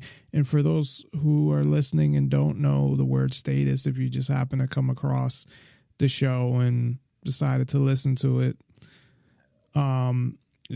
statist is, I don't even know how I define a statist, but as like pro-government, like they support the state. I look at them as like loving the state, really. Like they want government, they want to be controlled. I don't know the textbook definition of statist. That's kind of funny because, I have my definition of statist, but I never really read the textbook definition of statist, but that's how I would define them. Obviously somebody who supports the state, but not just supports the state, loves the state, is a complete, incomplete obedience of the state. So that's what, there's more than one thing that bothers me about these helicopter parents. It's not just the forcing them. It's not just, Stefan Molyneux, who is I'll call him the kind of face of peaceful parenting, at least that I know of. Peaceful parenting. So essentially, the free range kids thing is from Lenore Skenazy, is who I think of when I think of the free range kids thing. The Tiger Moms, helicopter parents is the Amy Chua. And peaceful parenting, I think of Stefan Molyneux. Now, that doesn't mean that there aren't other people that advocated the same things before them, or that thought of any of these things, and they're just not, they didn't get any publicity. I mean, there's things that I have thought of that, I didn't get any publicity for or whatever, but I had the same ideas that other people had. That kind of came off in an arrogant way. I didn't mean it like that, but just like, like you think a certain way and you think about something and it happens to, then you hear, like Larkin Rose is one of those people that I agreed with the things that he said, but I had the same ideas basically before I listened to him. But that doesn't mean that I thought of them before him, or that or it doesn't mean anything really. It just means I had ideas, whatever. But I'm saying that there may have been, people that are known for these ideas out there, but those are the current people, I guess, I think of. So Stefan Molyneux with peaceful parenting, and this is where we kind of get into a more free way of raising your kids. So if I was to kind of rank them based on what I know, and I know more about peaceful parenting and radical unschooling, first, of course, would be free range kids being the least free, but that's not knowing if there's any other aspects of that, or if it's just, hey, you let your kids go outside and play. Okay, you let your kids go out. And that's the extent of it. That's just the extent of it that I know. Peaceful parenting, I know a lot more. And then, of course, radical unschooling being the most what people would call extreme. Now, I thought originally peaceful parenting was more, and we had talked about it on another show where we did a show just on peaceful parenting before, but I thought peaceful parenting was more based upon not hitting kids, not what it actually is about. And what it is about is more, at least from the definition of, this is all from Stefan Molyneux, who has a show on YouTube. I don't know if I'm assuming he's on other applications as well, that you can get his show, from other ways besides YouTube. But I just always, the shows I've seen, I see on YouTube. And some things I agree with him on, some things I don't. And there was some quote unquote controversies a while ago about him suing somebody to take down his content. I know that I did a show, and I don't know if this had anything to do with playing his clip, but at the beginning of the show, I played about a 20-minute clip from him. And that was just to whatever the subject was, and I can't remember off the top of my head right now. It had to do with the subject, and he explained it very well. So I wanted to give kind of an introduction to that subject. So I would even claim that was fair use, because it is because fair use is something like if you're, a news reporter and you play a clip of something from, say, another news report, or something from, footage of another station got on the story, or so even though I'm not a news reporter, but it is a somewhat political show, I guess, although I hate to kind of just label it just politics and news. I guess that's what it would be, but a lot of it is philosophical, but it's still I think a lot of the philosophical stuff has to do with things pertaining to the government, and which is not necessarily politics, but it's still government. So, but anyway, so because of that, I would say that it's fair use playing a clip of, here's his, take on, or his explanation on the subject. Although they could say that, well, you didn't come out and say, well, here's a clip from Stefan Molyneux with his take on the subject, or something like that, where I just played it as an intro before the show started. And I got a flag on YouTube, because YouTube will flag any copyrights, like anything. The thing, though, you can usually get away with, just so people know, is if you take the just the music without the audio of music, you can usually get away with that.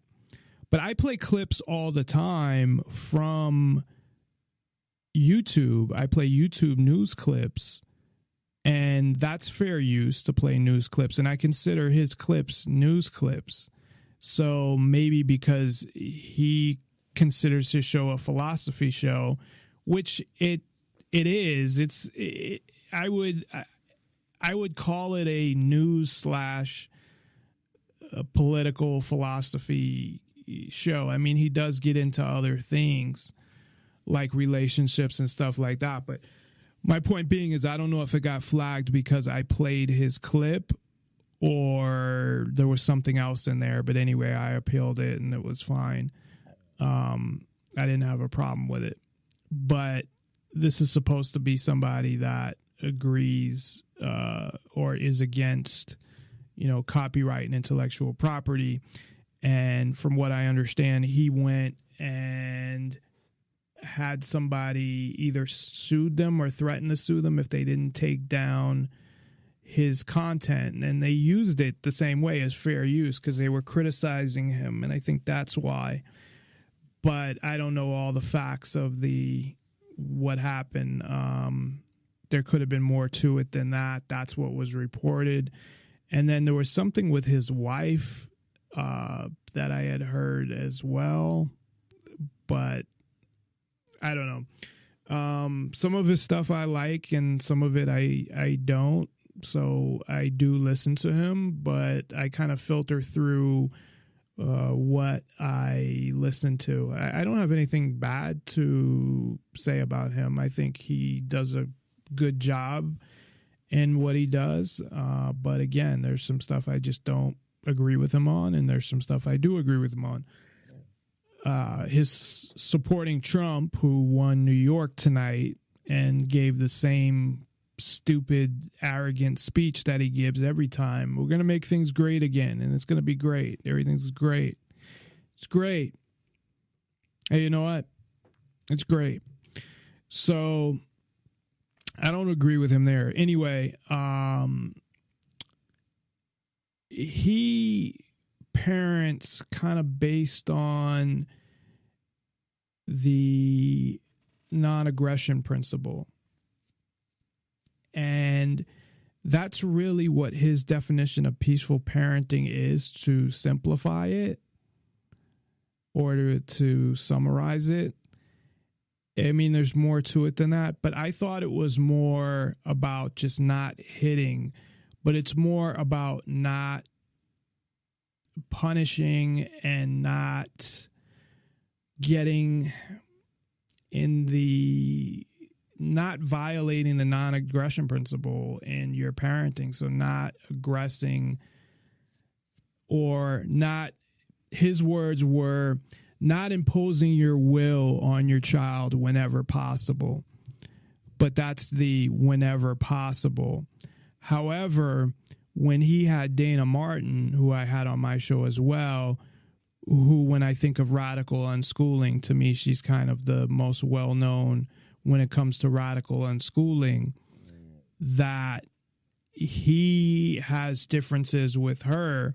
And he even said at the beginning of the interview that he, let me actually just play that real quick, just the very beginning of the interview when he says that. And hopefully they won't flag it for playing part of his show.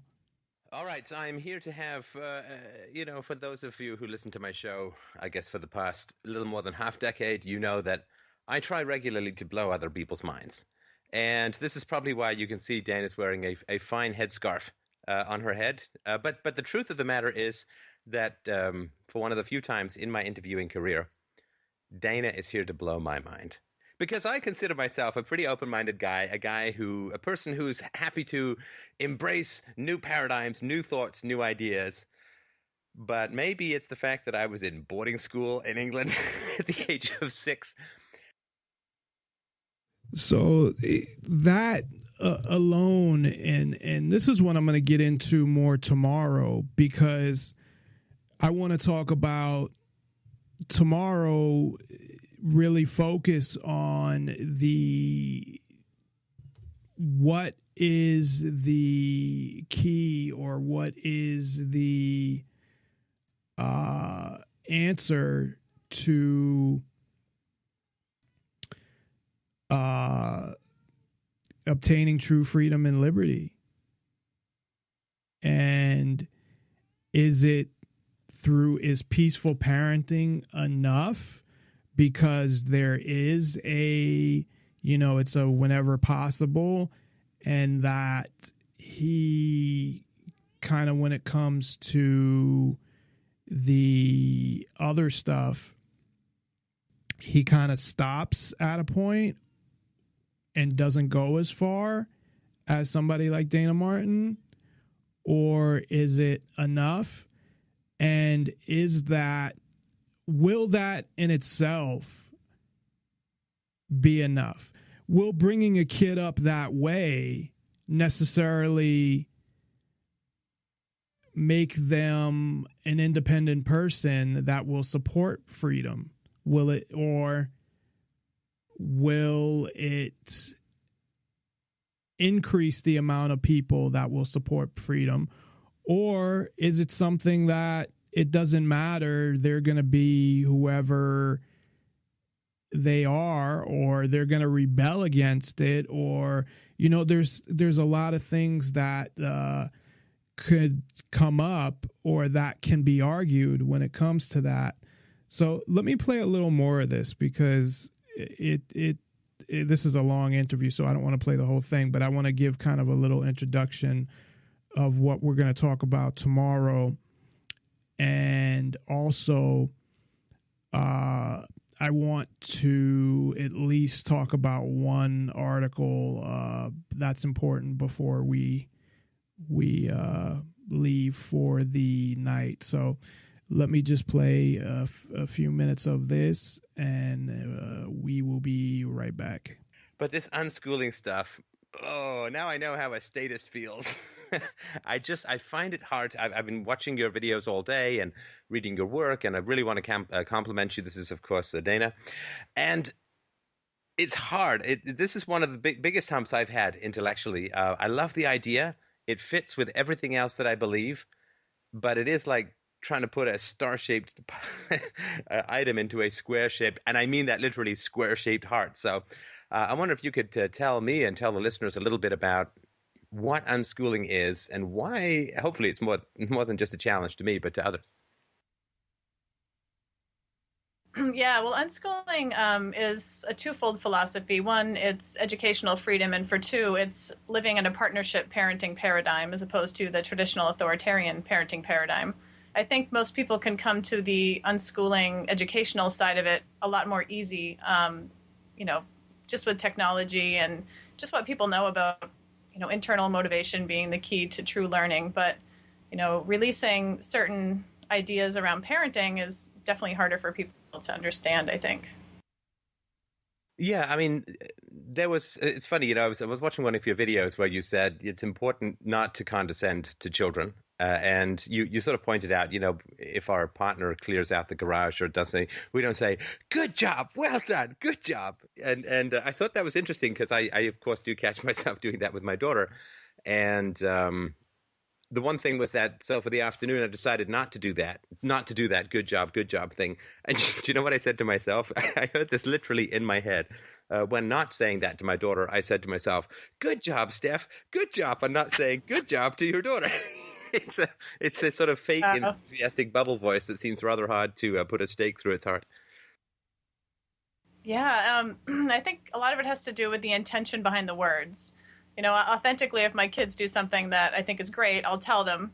But I think, culturally, it's important to realize that 99% of parenting books on the market today and parenting advice, through TV and so forth, like Super Nanny and those shows, are focused on meeting the parents' needs solely. It's really focused on controlling behavior, the focus on uninterrupted sleep, obedience, compliance. And so we're kind of trained in our culture as parents to train our kids. And so when we say, good job, we're not really authentically coming from a place of complimenting them as much as we are wanting to have our own needs met to have them perform the same way again. So it really is culturally a really narcissistic way to go about parenting. It's kibbles and sticks, right? Yeah. It's just how you train puppies. And it is, it's and I could go probably in an hour-long rant about Super Nanny, but I won't. Just because she bungees in right late in the game after so many mistakes have been made. They've got to fix it in a week, and therefore it's just a brutal kind of retraining rather than a connection between parent and child. But anyway, that's just really an intro. Obviously, I'm not going to play their whole interview because it's like 49 minutes, but I just wanted to play a little of that because that's where really I'm kind of struggling with where and how far do you have to go. So to kind of set things up for tomorrow, it's really, there are a couple issues that I want to address.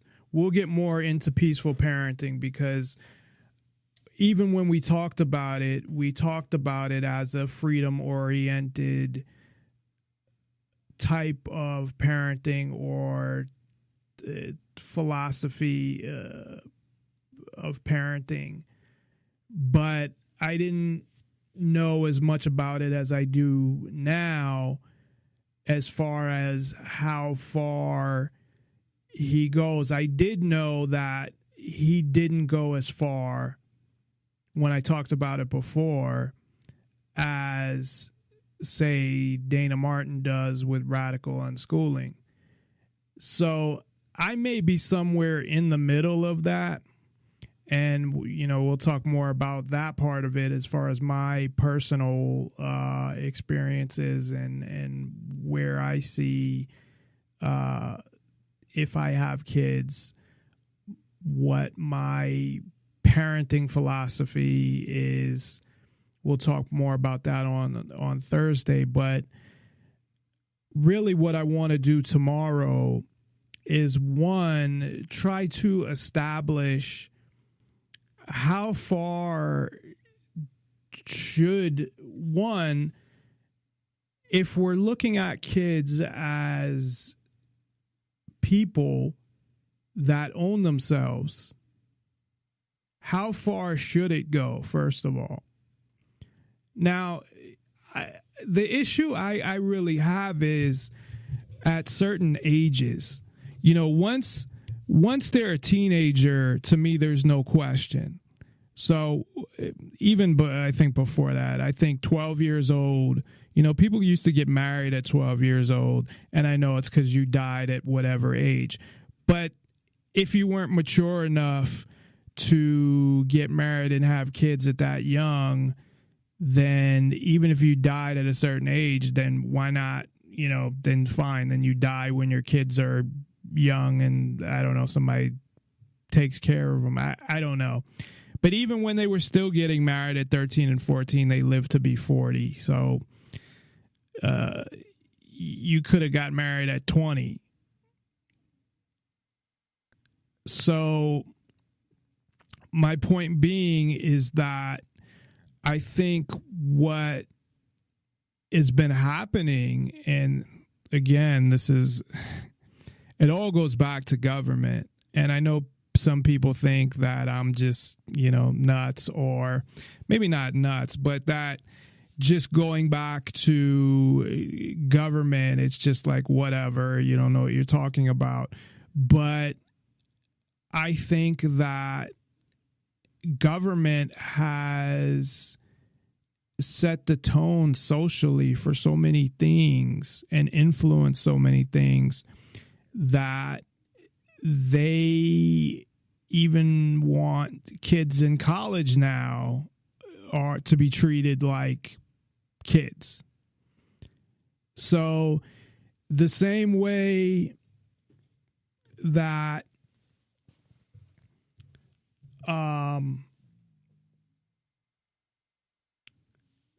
they were, you know, now when you're a teenager, you're not an adult, but years ago you were, they want to up that even higher and higher. Now, they're not doing it from a legal standpoint, but it's almost like they're doing it from a cultural and social standpoint. And even if you look at, you know, 30, 40, 50 years ago, and how people were looked at certain ages compared to now. So I see that totally as government influenced. I really do. But going back to, you know, once you're 12 or 13, and it depends on the person, but again, from society and the way that they've influenced things, I think if it's also influenced kids that young to mature less or mature at a older age. They're not as mature now as, say, they were 20 years ago. I think at 13, 20 years ago, kids 13 now aren't as mature as they were. And yeah, I put that on government and the influence on society. But I think they have the capacity mentally, regardless of what, you know, fucking doctors want to say or whatever. I know your brain is not fully developed until 25. So what do you want to do? Now say that, well, you're not an adult till you're 25. But my point being is that I know at that age, you can make certain decisions. And that is not really the issue to me. It's, you know, as far as self-ownership and being able to own yourself and make a lot of your own decisions. it's okay when you're talking about little kids, how do you handle those situations? So one of the things that I'll probably play tomorrow, it's about 14 minutes, is Stefan Molyneux talking about his daughter when she was 3 and still not trying to force her to impose his will on her to get her to do something. So to get her to do something by using other methods, by talking to her about it and telling her, like, for example, you know, if you don't brush your teeth, you're going to get cavities and your teeth are going to fall out and you're going to have no teeth. And I'm just throwing that out there as a stupid example. But as opposed to saying you have to brush your teeth and you have to do it now. So my point is that it's easy in my mind that once you're, you know, and everybody develops at a different rate and at a different, some people are more mature than others, obviously, that you can be the same age and be more mature than somebody else. But I honestly think at 12 or 13 that if you think you can go out and fucking go get a job and you can't deal with living with your parents, then you should go be able to do it. And I know people will hear something like that and think that's crazy. The reason they'll think it's crazy, first of all, is because of the standards of society. Just like in Europe, there's no drinking age and there's no big deal if a fucking 10-year-old has a glass of wine at the table, where some people would think that's crazy, but it's not a big deal over there. One of the big problems, I think, is that, one, people don't have open minds, period. Nobody has an open mind, and I was going to say anymore, but I don't know that people ever did. It's just automatically, a lot of times, anger, or it's you're crazy and whatever. But no, I believe, you know, I don't think that's the thing to do. My point is just that government should have nothing to do with it. So if at 12, government shouldn't be able to stop you from leaving your house and going wherever the fuck you want to go and doing whatever you want to do. That's what I'm saying. Now, do I think that's the smartest thing to do? No, but maybe if you're in a situation where you're being abused, then maybe it is. And maybe you don't want to be in a foster home. But see, the whole thing is because of the fucking system, and this is kind of what I brought up before about, you know, a girl, you know, a teenage runaway prostituting herself, that at 12 years old, if you wanted to get a job and get a fucking apartment, you can't, because, and again, how many people would actually do that, first of all? And no one would actually look at that anyway, as far as when they think about it, they're not considering, okay, this would be for people in extreme circumstances that were in very bad homes that needed to get the fuck out. And most of them would probably move in with friends or something anyway, that their parents would take them in. But then to contribute, they could go get a job, where now at 12 years old, unless you're paid under the table, I don't think you can get a job. And we actually talked about this on a show where I had Ellen Ball on, where we talked about, you know, kids' rights and things like that. So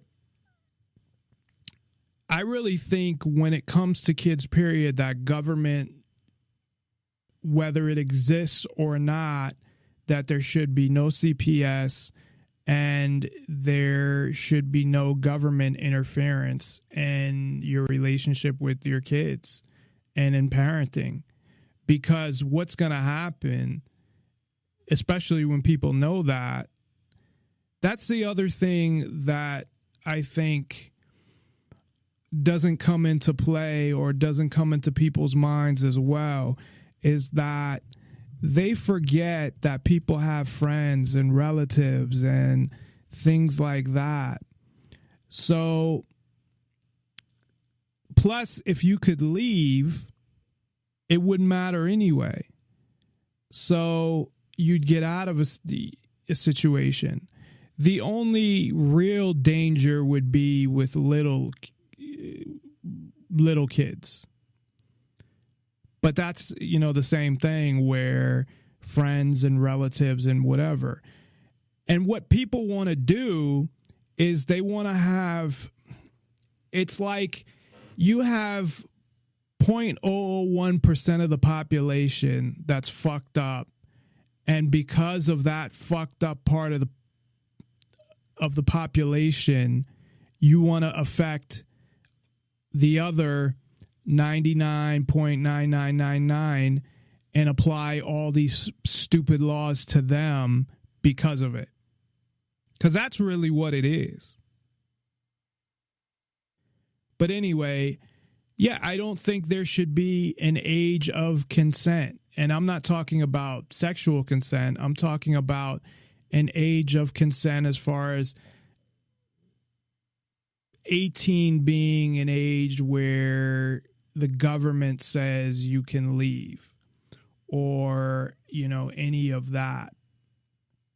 I think that it shouldn't even exist because you think a 5-year-old's going to leave, where are they going to go? Or a little kid's just going to leave their parents? No, it's not going to happen. People's thinking has been so corrupted and so brainwashed and indoctrinated by government and the structure of society and how it should be, even though it was a certain way before, it was okay then. But then they decided to change it, so now you have to accept it as it is now. Not to say that it was better or worse before. I'm just making a point that you accept what it is as of when they say. So, again, I'm kind of getting a little off track here, but mainly what I wanted to talk about was based, I guess, on the current structure, because if you didn't have that structure, it would change a lot of things as well, meaning the structure of you have to be 18, but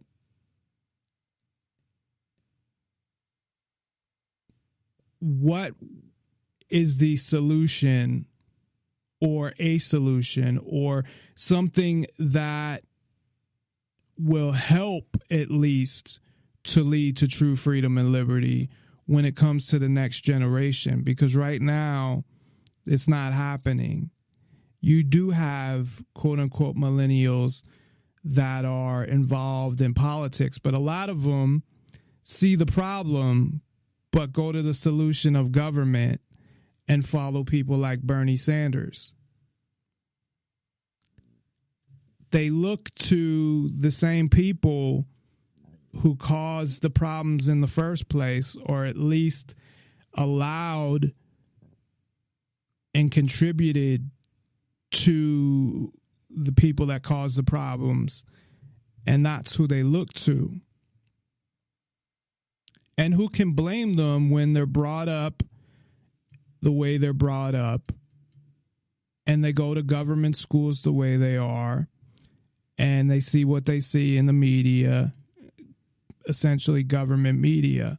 So how do you change that? Because these kids that are being brought up now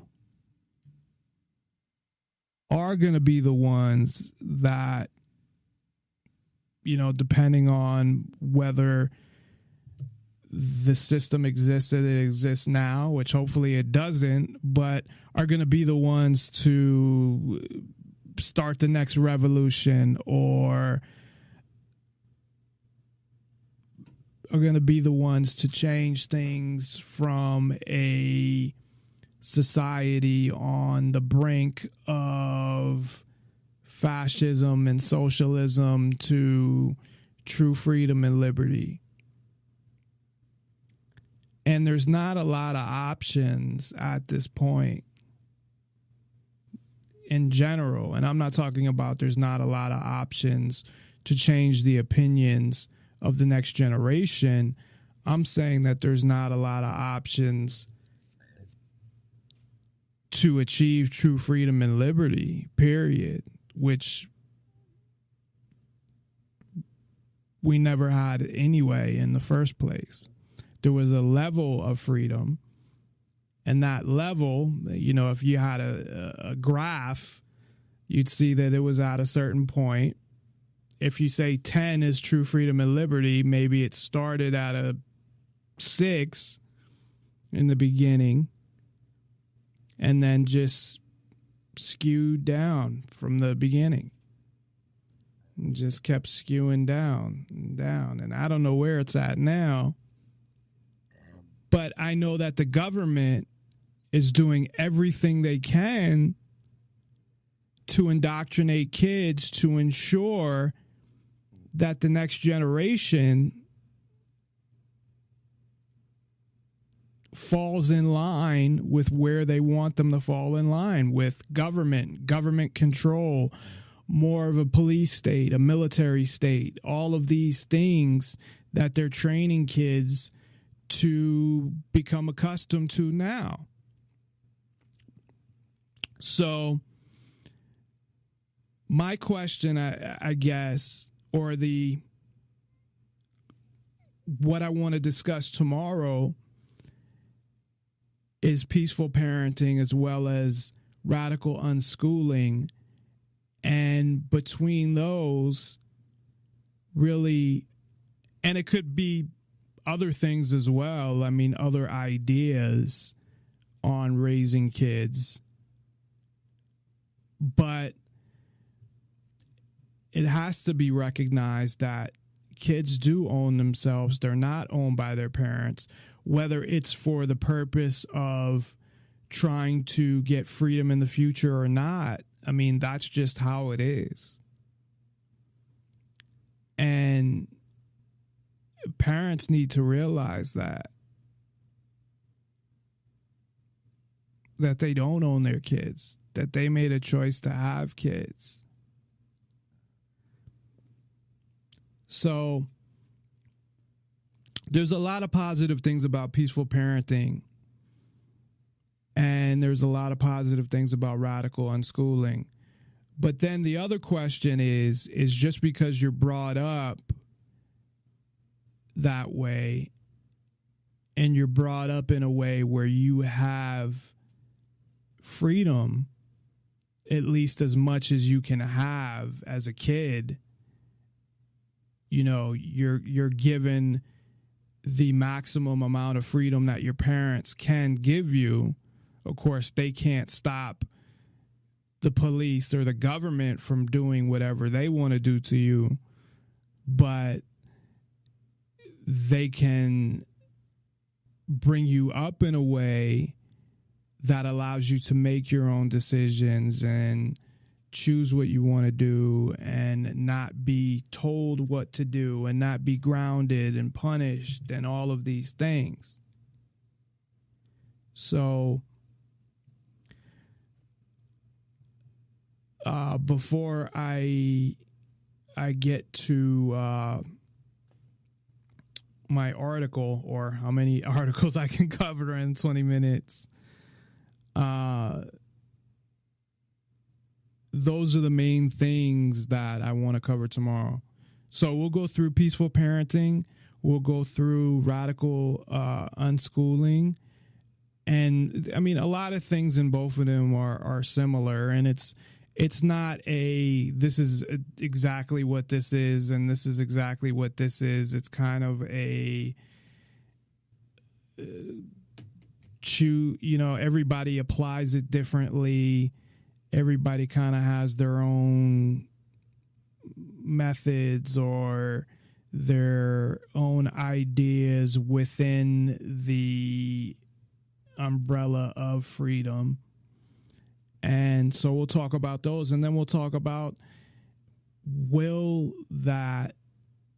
because this is something I really didn't even think about. I thought about definitely you need to, or I'm not going to tell anybody what they need to do, but definitely that I believe kids should be raised as human beings and not property, and have the freedom of self-ownership and all of that. But the one thing I really didn't think about is just because they have that and they're brought up that way, does that necessarily mean that as an adult, they're going to support freedom and liberty? They're going to want that same freedom from the government that they got in their upbringing. Because you're only going to get so much anyway, because again, you're only getting what your parents can give you. Your parents can't stop the government, especially when you're a teenager and you go out and get harassed by the police or get arrested by them for doing nothing, and that happens as well, or get harassed, whatever. They can't stop that. They can only give you, whatever freedom within their house, and that's within their power. So that's an interesting question, that just bringing up somebody that way, does that necessarily mean that that's what they're going to believe in? If you bring somebody up as a statist, does that mean they're going to be a statist? Now, there's a difference, because I believe when it comes to freedom that you're talking about something that is good, that is something that people all over the world strive for, something that, why would you want to be controlled? So it's different in that sense. And you get kind of, I guess, a taste of freedom and what it is compared to other kids that don't have that. So I do know this, that bringing kids up without freedom and treating them like their property is just going to make things worse, and sending them to government schools at the same time as well. And I think that's a must, that along with the parenting, they have to be taken out of government schools and homeschooled. And that's just a given right there. So being that we've already gone 45 minutes over, I might as well go the last 15. I do have a number of articles that are important. So I guess I have time for one of them. So I'm trying to pick one out of the articles, like which is the most important, because they're all pretty important. Well, here's one from InfoWars, but it's also in other places as well. A New York cop who shot an unarmed man was actually even found guilty, but given 5 years probation and no jail time. So I'm not even sure which shooting this was because there's so many of them, but this was in New York. I know that. So he was charged with manslaughter. He should have been charged with more than that. He could have been sentenced to 15 years in prison. Instead, because you have a system where the government is like one big organization that gets each other's backs.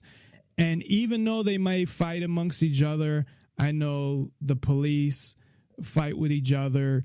The police may fight with the FBI or the FBI with the NSA or whatever. That's just internally. When it comes to publicly, they don't do that. They keep all that shit within. And they all get each other's backs when it comes to shit like this because they're all government. There is no separation of powers. I've said it a million times. If you want separation of powers, the only way you can have it is if the people have enough weapons as the government, or at least as the police, so they can defend themselves when the police violate their rights. Also as a deterrent that they won't violate their rights in the first place, because they know if they do, they're going to have a fucking war on their hands, or they're going to have, something's going to happen. But unless the people actually have power, it was such a fucking bunch of bullshit and such a lie, and a lie that just people ate it up. The lie that it's the people that run the government. It's the people's government. It was such a bunch of bullshit. Like, I remember somebody saying, and I think he just said it to piss me off, commenting on an article that I had posted about the police. And I said something about them and whatever. And he commented, well, aren't we the police? Aren't we the government? Aren't we the... No, we are not. Maybe you are. I know who that person is. He actually had a government job, so I guess he was. I'm not the government. There's no we. There's them. And there's everybody else. So, this is how fucked up this is. Rarely does a police officer even get charged. On top of that, they rarely even get convicted. And then they finally get convicted and they get probation and 800 hours of community service. It was Peter Liang. Here, I'll just read it's a short article, so I'll read it. A former police officer convicted in the shooting death of an unarmed man in a darkened stairwell was spared prison time Tuesday, and a judge reduced his manslaughter conviction to a lesser charge. Peter Liang was sentenced to 5 years probation and 800 hours of community service, although that's a lot of hours, but yeah, it's not jail. In the 2014 shooting of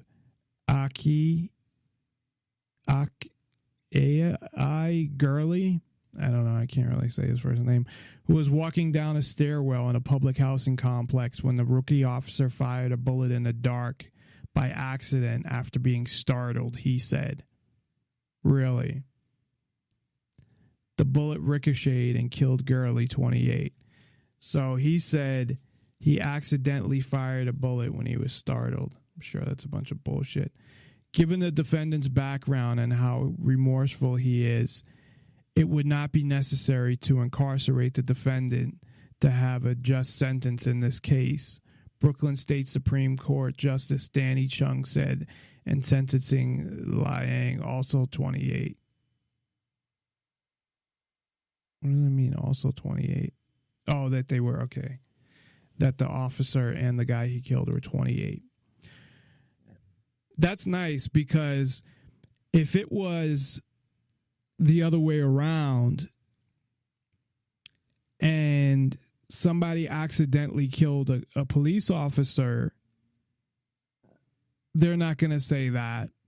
The judge is not going to say, oh, you know, he's really remorseful, so it's not necessary to put him in jail.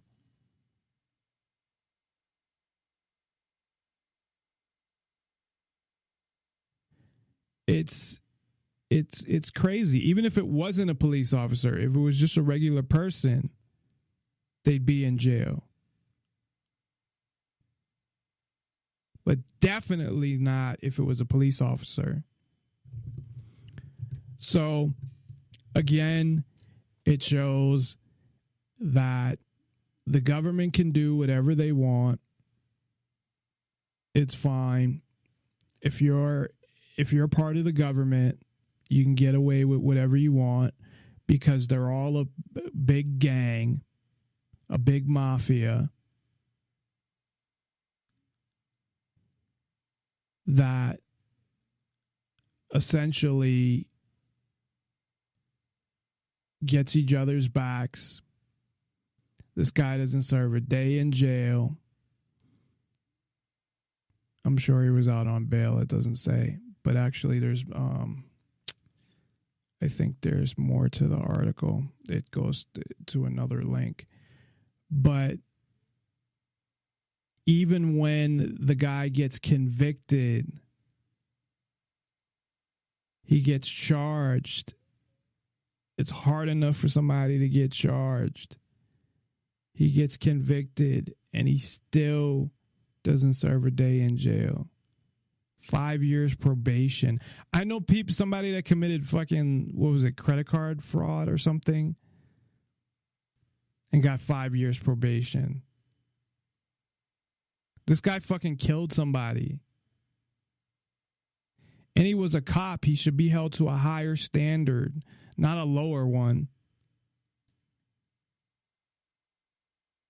Although, of course, you know, that's what cops are. They're all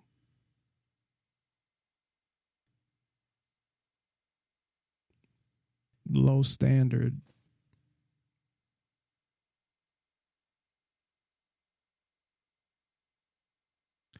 So the judge actually reduced the charges from manslaughter to criminally negligent homicide.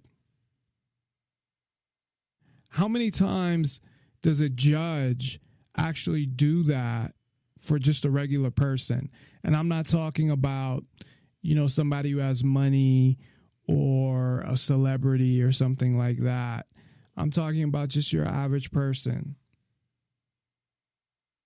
For me, they wanted me to go to jail for 60 days for obstruction of an officer because an officer came up to my car on private property with a gun pointed at my head and asked me to get out of my car, and I asked him, what did I do?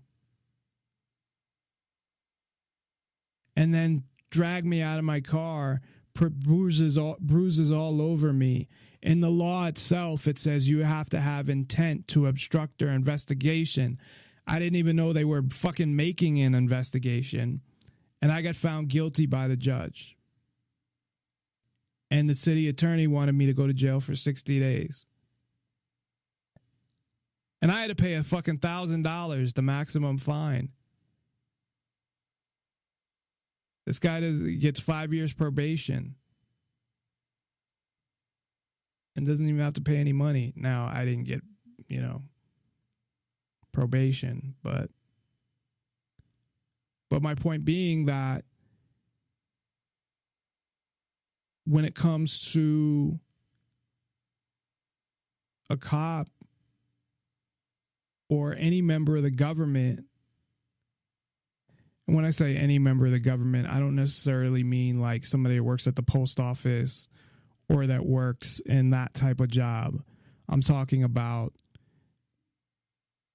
the government agencies, the law enforcement agencies, State Department, those type of people. And how long does this have to go on until people realize? Because this is not just about a cop killing somebody. This is about how fucked up the system of injustice is.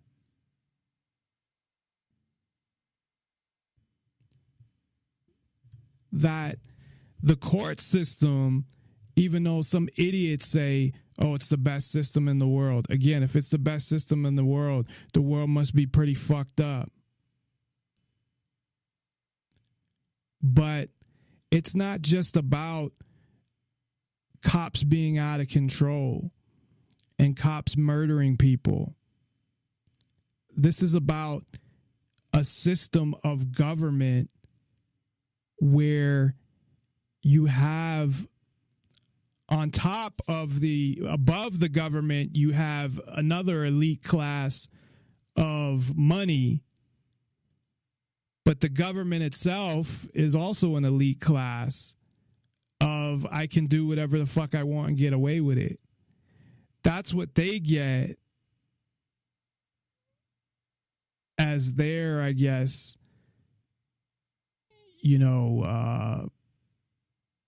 prize for, say prize, but because the people in the government aren't the ones running the government. And the cops are the enforcers for the people that are in the government. So they can't just throw their enforcement. Once in a while, they'll make an example of a cop, but very rarely. But they need their enforcers. So they don't want to just, throw them out there to dry. I don't know if that was even the proper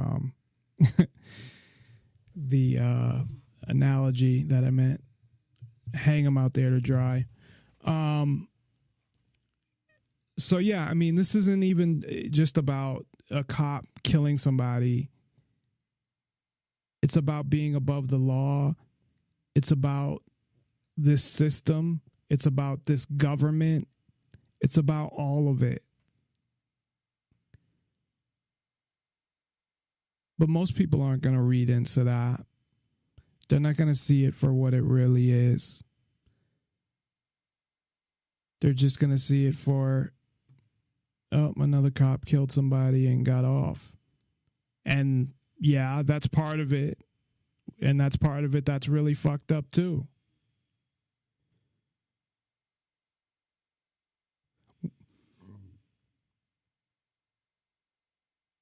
And the police need to go. And when I say need to go, I'm not talking about, hurting them. I'm saying like they need to be laid off. They're the enforcers of the government because that's how they enforce their bullshit laws. It starts with the police and then they have their other agencies. So that's why I started End the Government Police in my Facebook page. And please like it on Facebook. But we need to end the government police, which means no more police. They need to get another fucking job.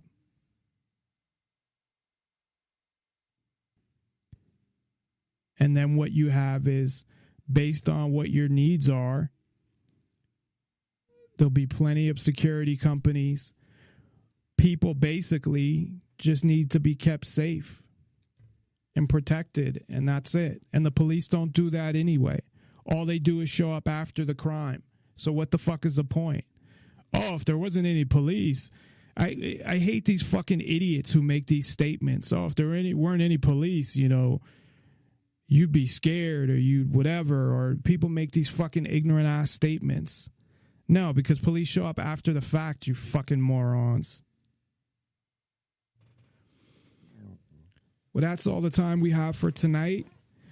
We'll be back tomorrow to talk more about, I guess I'll call it freedom parenting, and trying to raise your kids to be kids that own themselves and think for themselves and hopefully support freedom.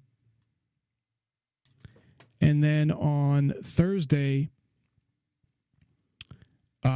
Katie Reyes is going to guest host, and we're going to talk all about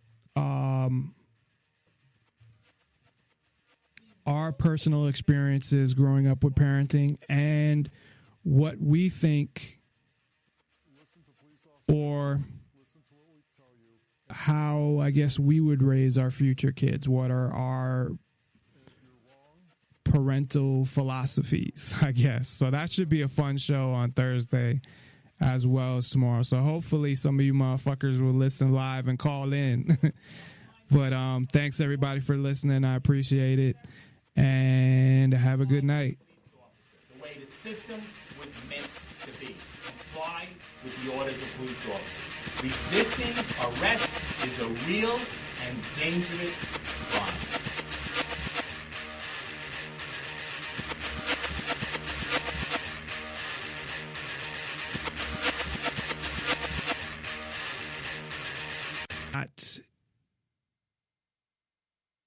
Owned by their parents and treated like property and treated like they are not people and they don't own themselves.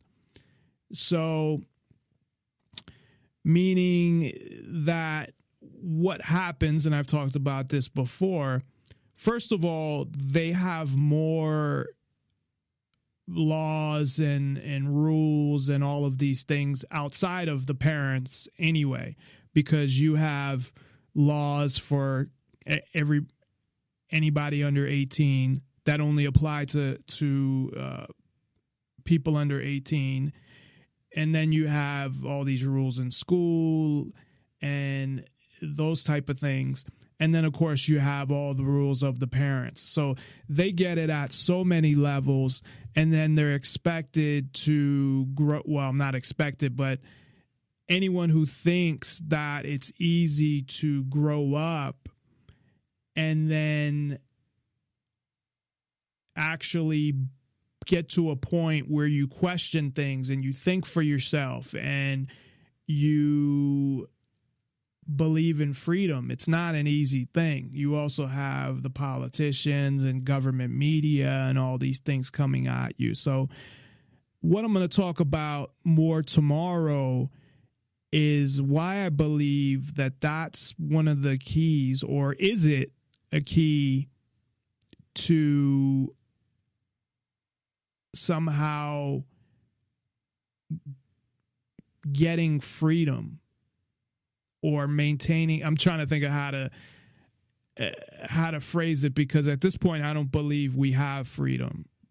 So I would say, if anything, it would be a way to get back, or I really don't think we ever had total freedom or true freedom and liberty, but to get back whatever freedoms did exist, and at the same time create a free society based on kids being brought up free and not being brought up as slaves of their parents or property of their parents. So we're going to talk about that today. Well, we're going to talk more about that tomorrow, but today we're going to talk about free-range kids. We're going to talk about helicopter parents and tiger moms, and also start to get into peaceful parenting. there's 4 things that I'm really going to focus on as far as types of parenting, and they kind of overlap because free-range kids is not really a full type of parenting. It's just one part of it, at least from what I understand and the information that I've gotten. So meaning that you could be a free-range kid, but then still be disciplined and hit by your parents. So it doesn't cover all of, it's not a full parenting philosophy, I guess. If you're looking at different, I guess, parenting philosophies, and I'm sure there's more out there as well, but these are the ones that I'm going to look at. 3 of them being positive, at least part of them. And of course, the one that's on the other side of it is the helicopter parents. But then again, even with helicopter parents, it doesn't mean that they hit their kids, or it doesn't mean that they put their kids down, or although it kind of points towards that. So that it's not, I would call it a philosophy because it's being overly involved, but there's things that can differ with that as well. So we'll be talking about all of those. Again, the free-range kids and the tiger mom / helicopter parents, I did not hear about those until like this week or last week, whenever I started, I think last week when I started doing some research and looking at parenting, and they had come up, and like, what the fuck is this? Free-range kids. I keep thinking of chickens. So we're going to talk about all those things. We're also going to talk about a number of stories. I don't know if I'll get to them all today, or maybe I'll get to half today and half tomorrow. There's some important stories that need to be addressed and talked about, and we'll get to those.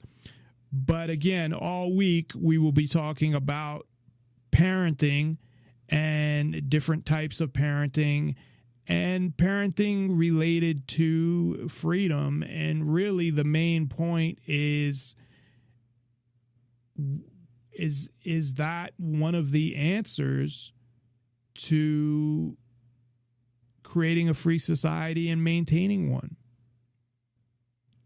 Bringing up your kids in a way that promotes freedom.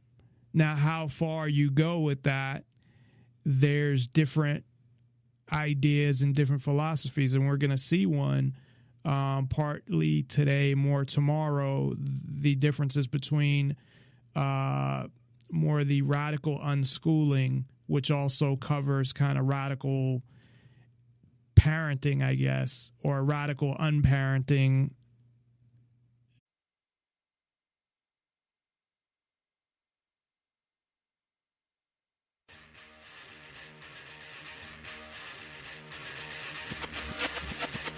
We will defend these police officers.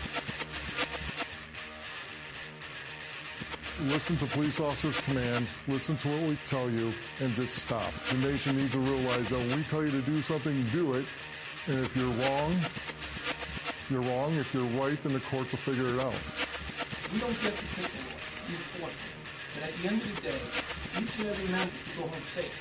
Sometimes the use of force is necessary.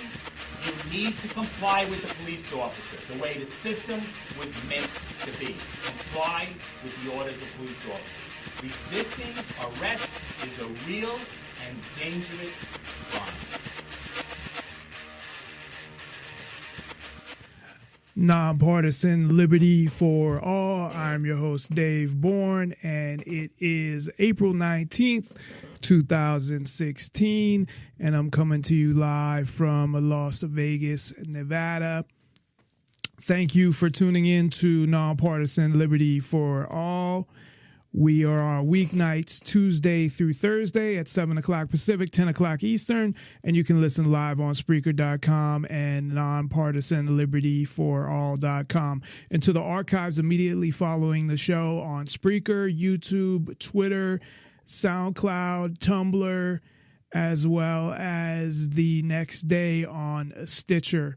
On Nonpartisan Liberty for All, we promote the ideas of true freedom and liberty and self-ownership, meaning being able to do whatever you want as long as you respect the freedom of others and don't directly interfere with their freedom. Exposing government for what it is, a mafia based on extortion that rules without consent by threat of force and violence. We are happy to hear from you, and you can reach us via phone, 702-470-7664. That's 702-470-7664. Or via Skype, just send us a contact request to Nonpartisan Liberty for All. It's all one word, and just send your name and what you want to talk about. And to get on the air quicker, if you are calling in, just send a text with the same information, your name and what you want to talk about. And be sure to check us out at nonpartisanlibertyforall.com, which links to our Facebook and social media accounts, as well as our contact information and more. We also post the archives to the website as well each weekend, just because they don't automatically post, and it takes a lot longer to post them to the website, so they post each weekend. But again, they are immediately available right after the show on a variety of applications. And on Spreaker, you can hear every show we ever done. We are actually a few days away from our 2-year anniversary. I believe the first show was the 23rd. I'll have to verify that, but I believe it was the 23rd of April, 2013, which was an hour show, I think. I know it was shorter than 2 hours. It might have been an hour and a half. And it was really just me. I think I had to use my phone because that's when I was on Blog Talk Radio, and it was the microphone I had wasn't working, and I had a lot of issues with Blog Talk Radio. But anyway, with it like shutting down or just throwing me off of it, I lost track of how many times that actually happened. But it was me talking about my ideas on freedom and liberty. That was really the first show that we did. And then it just kind of went from there. It was more of a test sort of show. And things have come a long way. We've had a lot of ups and downs since then. I believe I've gotten a lot better, although I still need to improve a lot. I feel like I got a lot better, and then I may have regressed a little, of course, not back to when I started.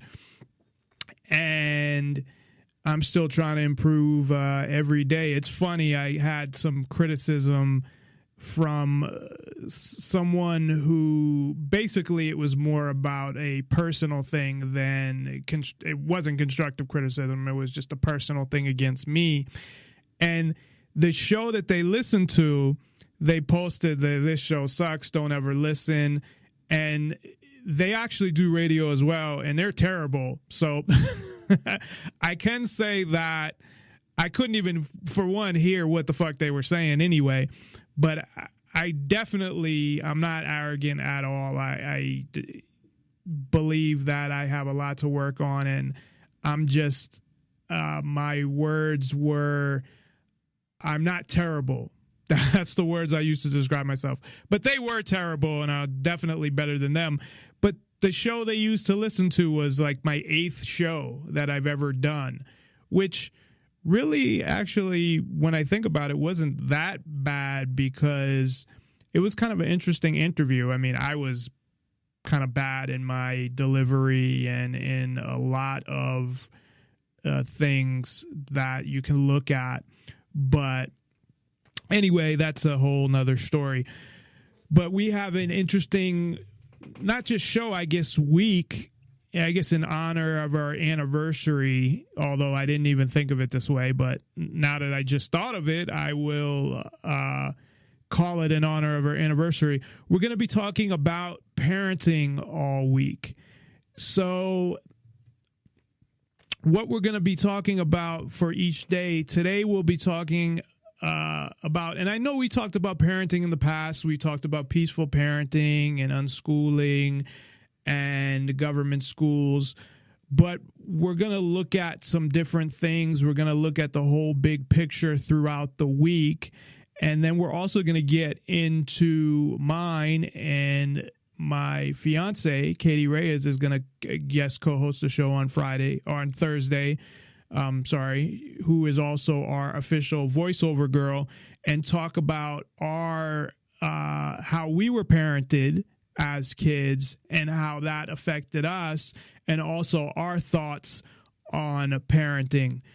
Tonight, we'll be talking about two terms that I really never heard of until the past week. We'll be talking about helicopter/tiger moms, helicopter parents, tigers more, I guess, specific to mothers. So, but helicopter parents would be the term, or tiger moms. And we're also going to be talking about free range kids, which sounds funny because that's the kind of chicken I get, free range chicken that's organic, where the chicken's happier and they get to roam around and they're not all cooped up in a chicken coop. So these terms have recently, maybe the past 5 to 10 years, have been created. And with free range kids, essentially, that was just going outside 20 years ago. It wasn't, if your kids went outside to play, you'd call them free range kids. It was just going outside to play or ride bikes or play sports. But now things are totally crazy in so many ways. In Maryland, they actually have, I don't know if it's a law. They said it was a law, they being government media, but it could be a CPS, because when the actual parents were talking about it, they made it sound like it's a CPS rule, and CPS cannot technically make laws. So I'm still not clear on whether it's a law per se or a rule of the CPS. Of course, I've talked about rulemaking before, how the government, those who don't know this, it's an interesting little fact that the government over the years has, and I forget what year they passed this law. It might have been the 40s or the 60s. I'm thinking it was the 40s. I read the law. I just don't remember the exact year. But it was a rulemaking law which essentially violated it violated the Constitution. But what it pretty much did was allow government agencies to make laws. Now, per the Constitution, only Congress can make laws. Of course, anybody who listens to this show knows that whatever the Constitution says doesn't matter. Government does whatever they want to do, and it really doesn't matter what some piece of paper says. They're going to do what they want to do. So they violated the fact that only Congress can make laws and allowed Congress to delegate lawmaking authority to government agencies. Now, people can argue that and say, well, it's not making a law. Well, essentially it is. If you look at something like Obamacare, the majority of the bill, and I read some of it, I focused on certain areas like the data collection, because that's what I was most interested in, how they collect all this data and built all these databases, and so they could track your kid essentially from, birth to death, especially with the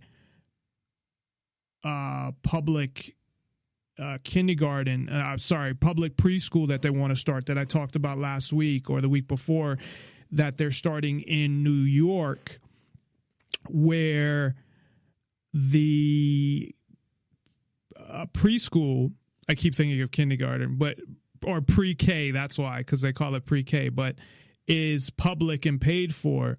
Currently not mandatory in New York, but I'm sure at some point it will be mandatory. So the government takes your kids away even earlier to start indoctrinating them and brainwashing them. And that's what a lot of this whole parenting and me getting so much into it and covering so much of it, because I have covered peaceful parenting. I have covered a lot of stuff with unschooling. This kind of brings everything together and adds a lot of stuff as well. And really, when I look at things and where things are at, besides non-compliance and self-defense, I think long term, one of the ways, or really, I think without this, things will never ever lead to freedom, because I think this is a part that's necessary as well, is that kids need to be raised, besides getting out of government schools, but they need to be raised in a way that they are not, I wouldn't want to call it unparenting, because it's not unparenting, but radical unschooling is not just a school part. It's a whole philosophy in itself as well. So we'll talk more about that tomorrow, and we've talked a little about it in the past.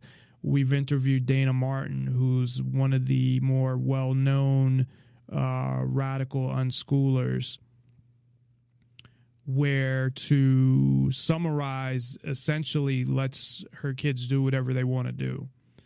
Now, that's all within, it's not like she doesn't talk to them and doesn't have anything to do with them and then just, hey, go do whatever you want. It doesn't work that way.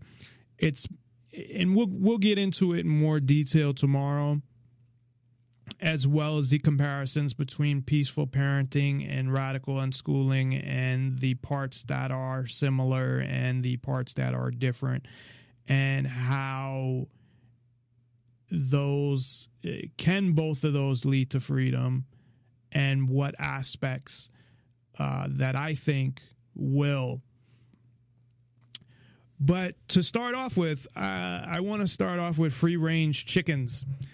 So free-range chickens are pretty good because they allow the chickens to run around and they're happier. And then when you eat them, no, actually, it is good, though, to buy free-range chickens, because the way they treat chickens, I know the animal rights activists are like really into this shit. I just buy organic chickens, but most of the organic chickens are free-range because I believe it's just their whole, I won't say attitude, like they're in a better mood, so they make for better. But you would think that somebody that's mentally ill, and the chemicals that are released through your brain, and I don't know, maybe there's similar things going on with chickens, but I'd rather eat a free-range organic chicken than a cooped-up chicken. And again, it's not really fair to the chickens. But that comes from really the same idea of cooping up your kids. Now, in general, from what I've heard, and of course I don't have kids, and that's what we'll be talking about on Thursday, what I believe, or what my philosophy is regarding, future, having kids in the future. But from what I understand, I mean, because of all the technology, because of all the video games, and of course, TV's always been around, but computers, the internet, that kids don't really play outside or go outside like they used to. I still see kids outside occasionally. I saw them more when I lived in an apartment complex. I would see kids outside riding bikes and stuff like that. And I would see kids that were young. And you know what? I didn't think nothing of it. I would see probably kids as young as 6 or 7 or 5, outside riding bikes, just playing, doing whatever. It was during the day, and they were with other kids, but I didn't even think anything about it. I didn't give it a second thought. Now, a lot of what's going on today, and we've talked about the police and that whole aspect. I'm not really going to focus too much on that, but there are people, and we've talked about it before, and story after story, that are being arrested or having their kids taken away because they let their kids go out by themselves. So, as I mentioned, that law again, I don't know if it's a law or a statute of the CPS or of the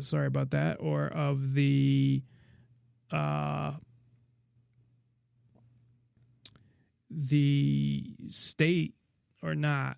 I'm not sure, but these parents got charged with a crime. CPS got involved, and first they threatened them, and now they had to sign a thing that said they took their kids and made them sign a thing that said their kids cannot be outside without their supervision. And then I guess they took it to court, and I believe they won. But still, I mean, they have to hire a lawyer and just go through all that shit, and it's just ridiculous. I think one was 9, the oldest was 9, and his sister was like 6, and they just walked down the street to the park. And part of it, and this is what there's a woman. Shit, I can't really pronounce her fucking last name. And I had it written down too, but she actually she's the free range kids lady. I will get her name later in the show. I had her name written down and I fucking can't find it right now. But she was actually called the worst parent in the world, I guess. So, well, that's where I can get her name. She said if you actually Google worst parent in the world, that you get like 34 search results with her name on them because of what she did regarding free range kids. I guess she copywrote that, which that doesn't sound too for somebody that doesn't believe in copyright and believe it's in freedom. Now, I don't know what she does outside of that, so I don't know how much she believes in freedom, but from what I understand, she copywrote free range kids, the saying somehow. I don't know how you can copyright that anyway. But if you enter in Google, I'm going to actually try this because I didn't try it. Worst parent. Oh, let's try worst parent ever. Worst parent in the world. Well, there's a list of 15. It may have changed since she, I'm sure she's in the worst 15, right? Well, what she did essentially was her son, I believe he was 9 at the time, and he said, I want to go on the subway and, by myself. And they had thought about it and they said, fine. And he did. And of course, there was no problem. But she was a writer for a paper. And I believe she had got fired. I mean, I'm looking at these people on the 15 worst parents ever. I mean, they're way, there's people that like raped, that were guilty of rape and all of this other stuff. But she let her son on the subway and just ride on the subway, and that was it, by himself, because she felt like, okay, what's the big deal? I believe that, if he wants to do it and he's old enough, that she believed, and she let him ride on the subway by himself, and he did, and nothing happened, and everything was fine. But people, I guess, were so mad, and it's funny how people are so much in other people's business, but they really don't give a fuck. And I mean that like, and I'm not going to say every single person that's against abortion, but abortion to me is an example of like all these people trying to tell women, don't have an abortion. And, if that's your opinion and you don't believe in it for yourself, that's fine. And like they really give, especially the people like running for Congress, the guys, like they really give a fuck, really. They really care if a woman has an abortion. It's a bunch of bullshit. They don't give a fuck. They could care less, and they're not gonna. I don't see them taking them in. Actually, Michelle Bachmann, who I think is in that case, but she did actually adopt a lot of kids. So, I guess I'll give her some credit regarding that. But all this woman did was let her son ride on the subway. Everybody judged her for it. And then I guess it helped her, though, because she ended up writing a book. And as I said, she was a journalist. But at the time, I believe she had been fired. And now she's a big spokesperson for, and actually I can get her name from my other thing. I apologize for that. She's basically she's kind of the face of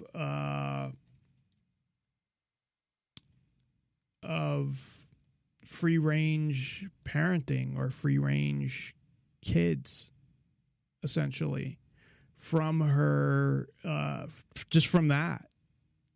And you would think something like that is just like whatever, who gives a fuck? So her son went on a fucking, shit, is it not on here neither?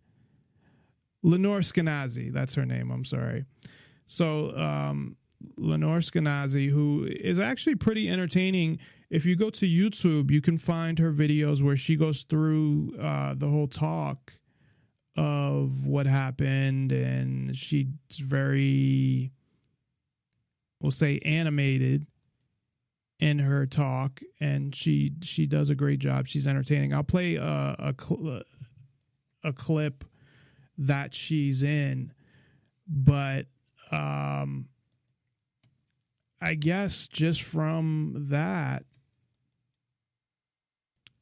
she was, and maybe she just isn't anymore because of because it was a few years ago. So, there's a picture of her where she actually looks good. And most of her her videos, she has glasses and her hair's all messed up. So she got like one of those shots that like it looks like, I remember they used to have these things, glamour shots, they did you all up in your makeup and whatever.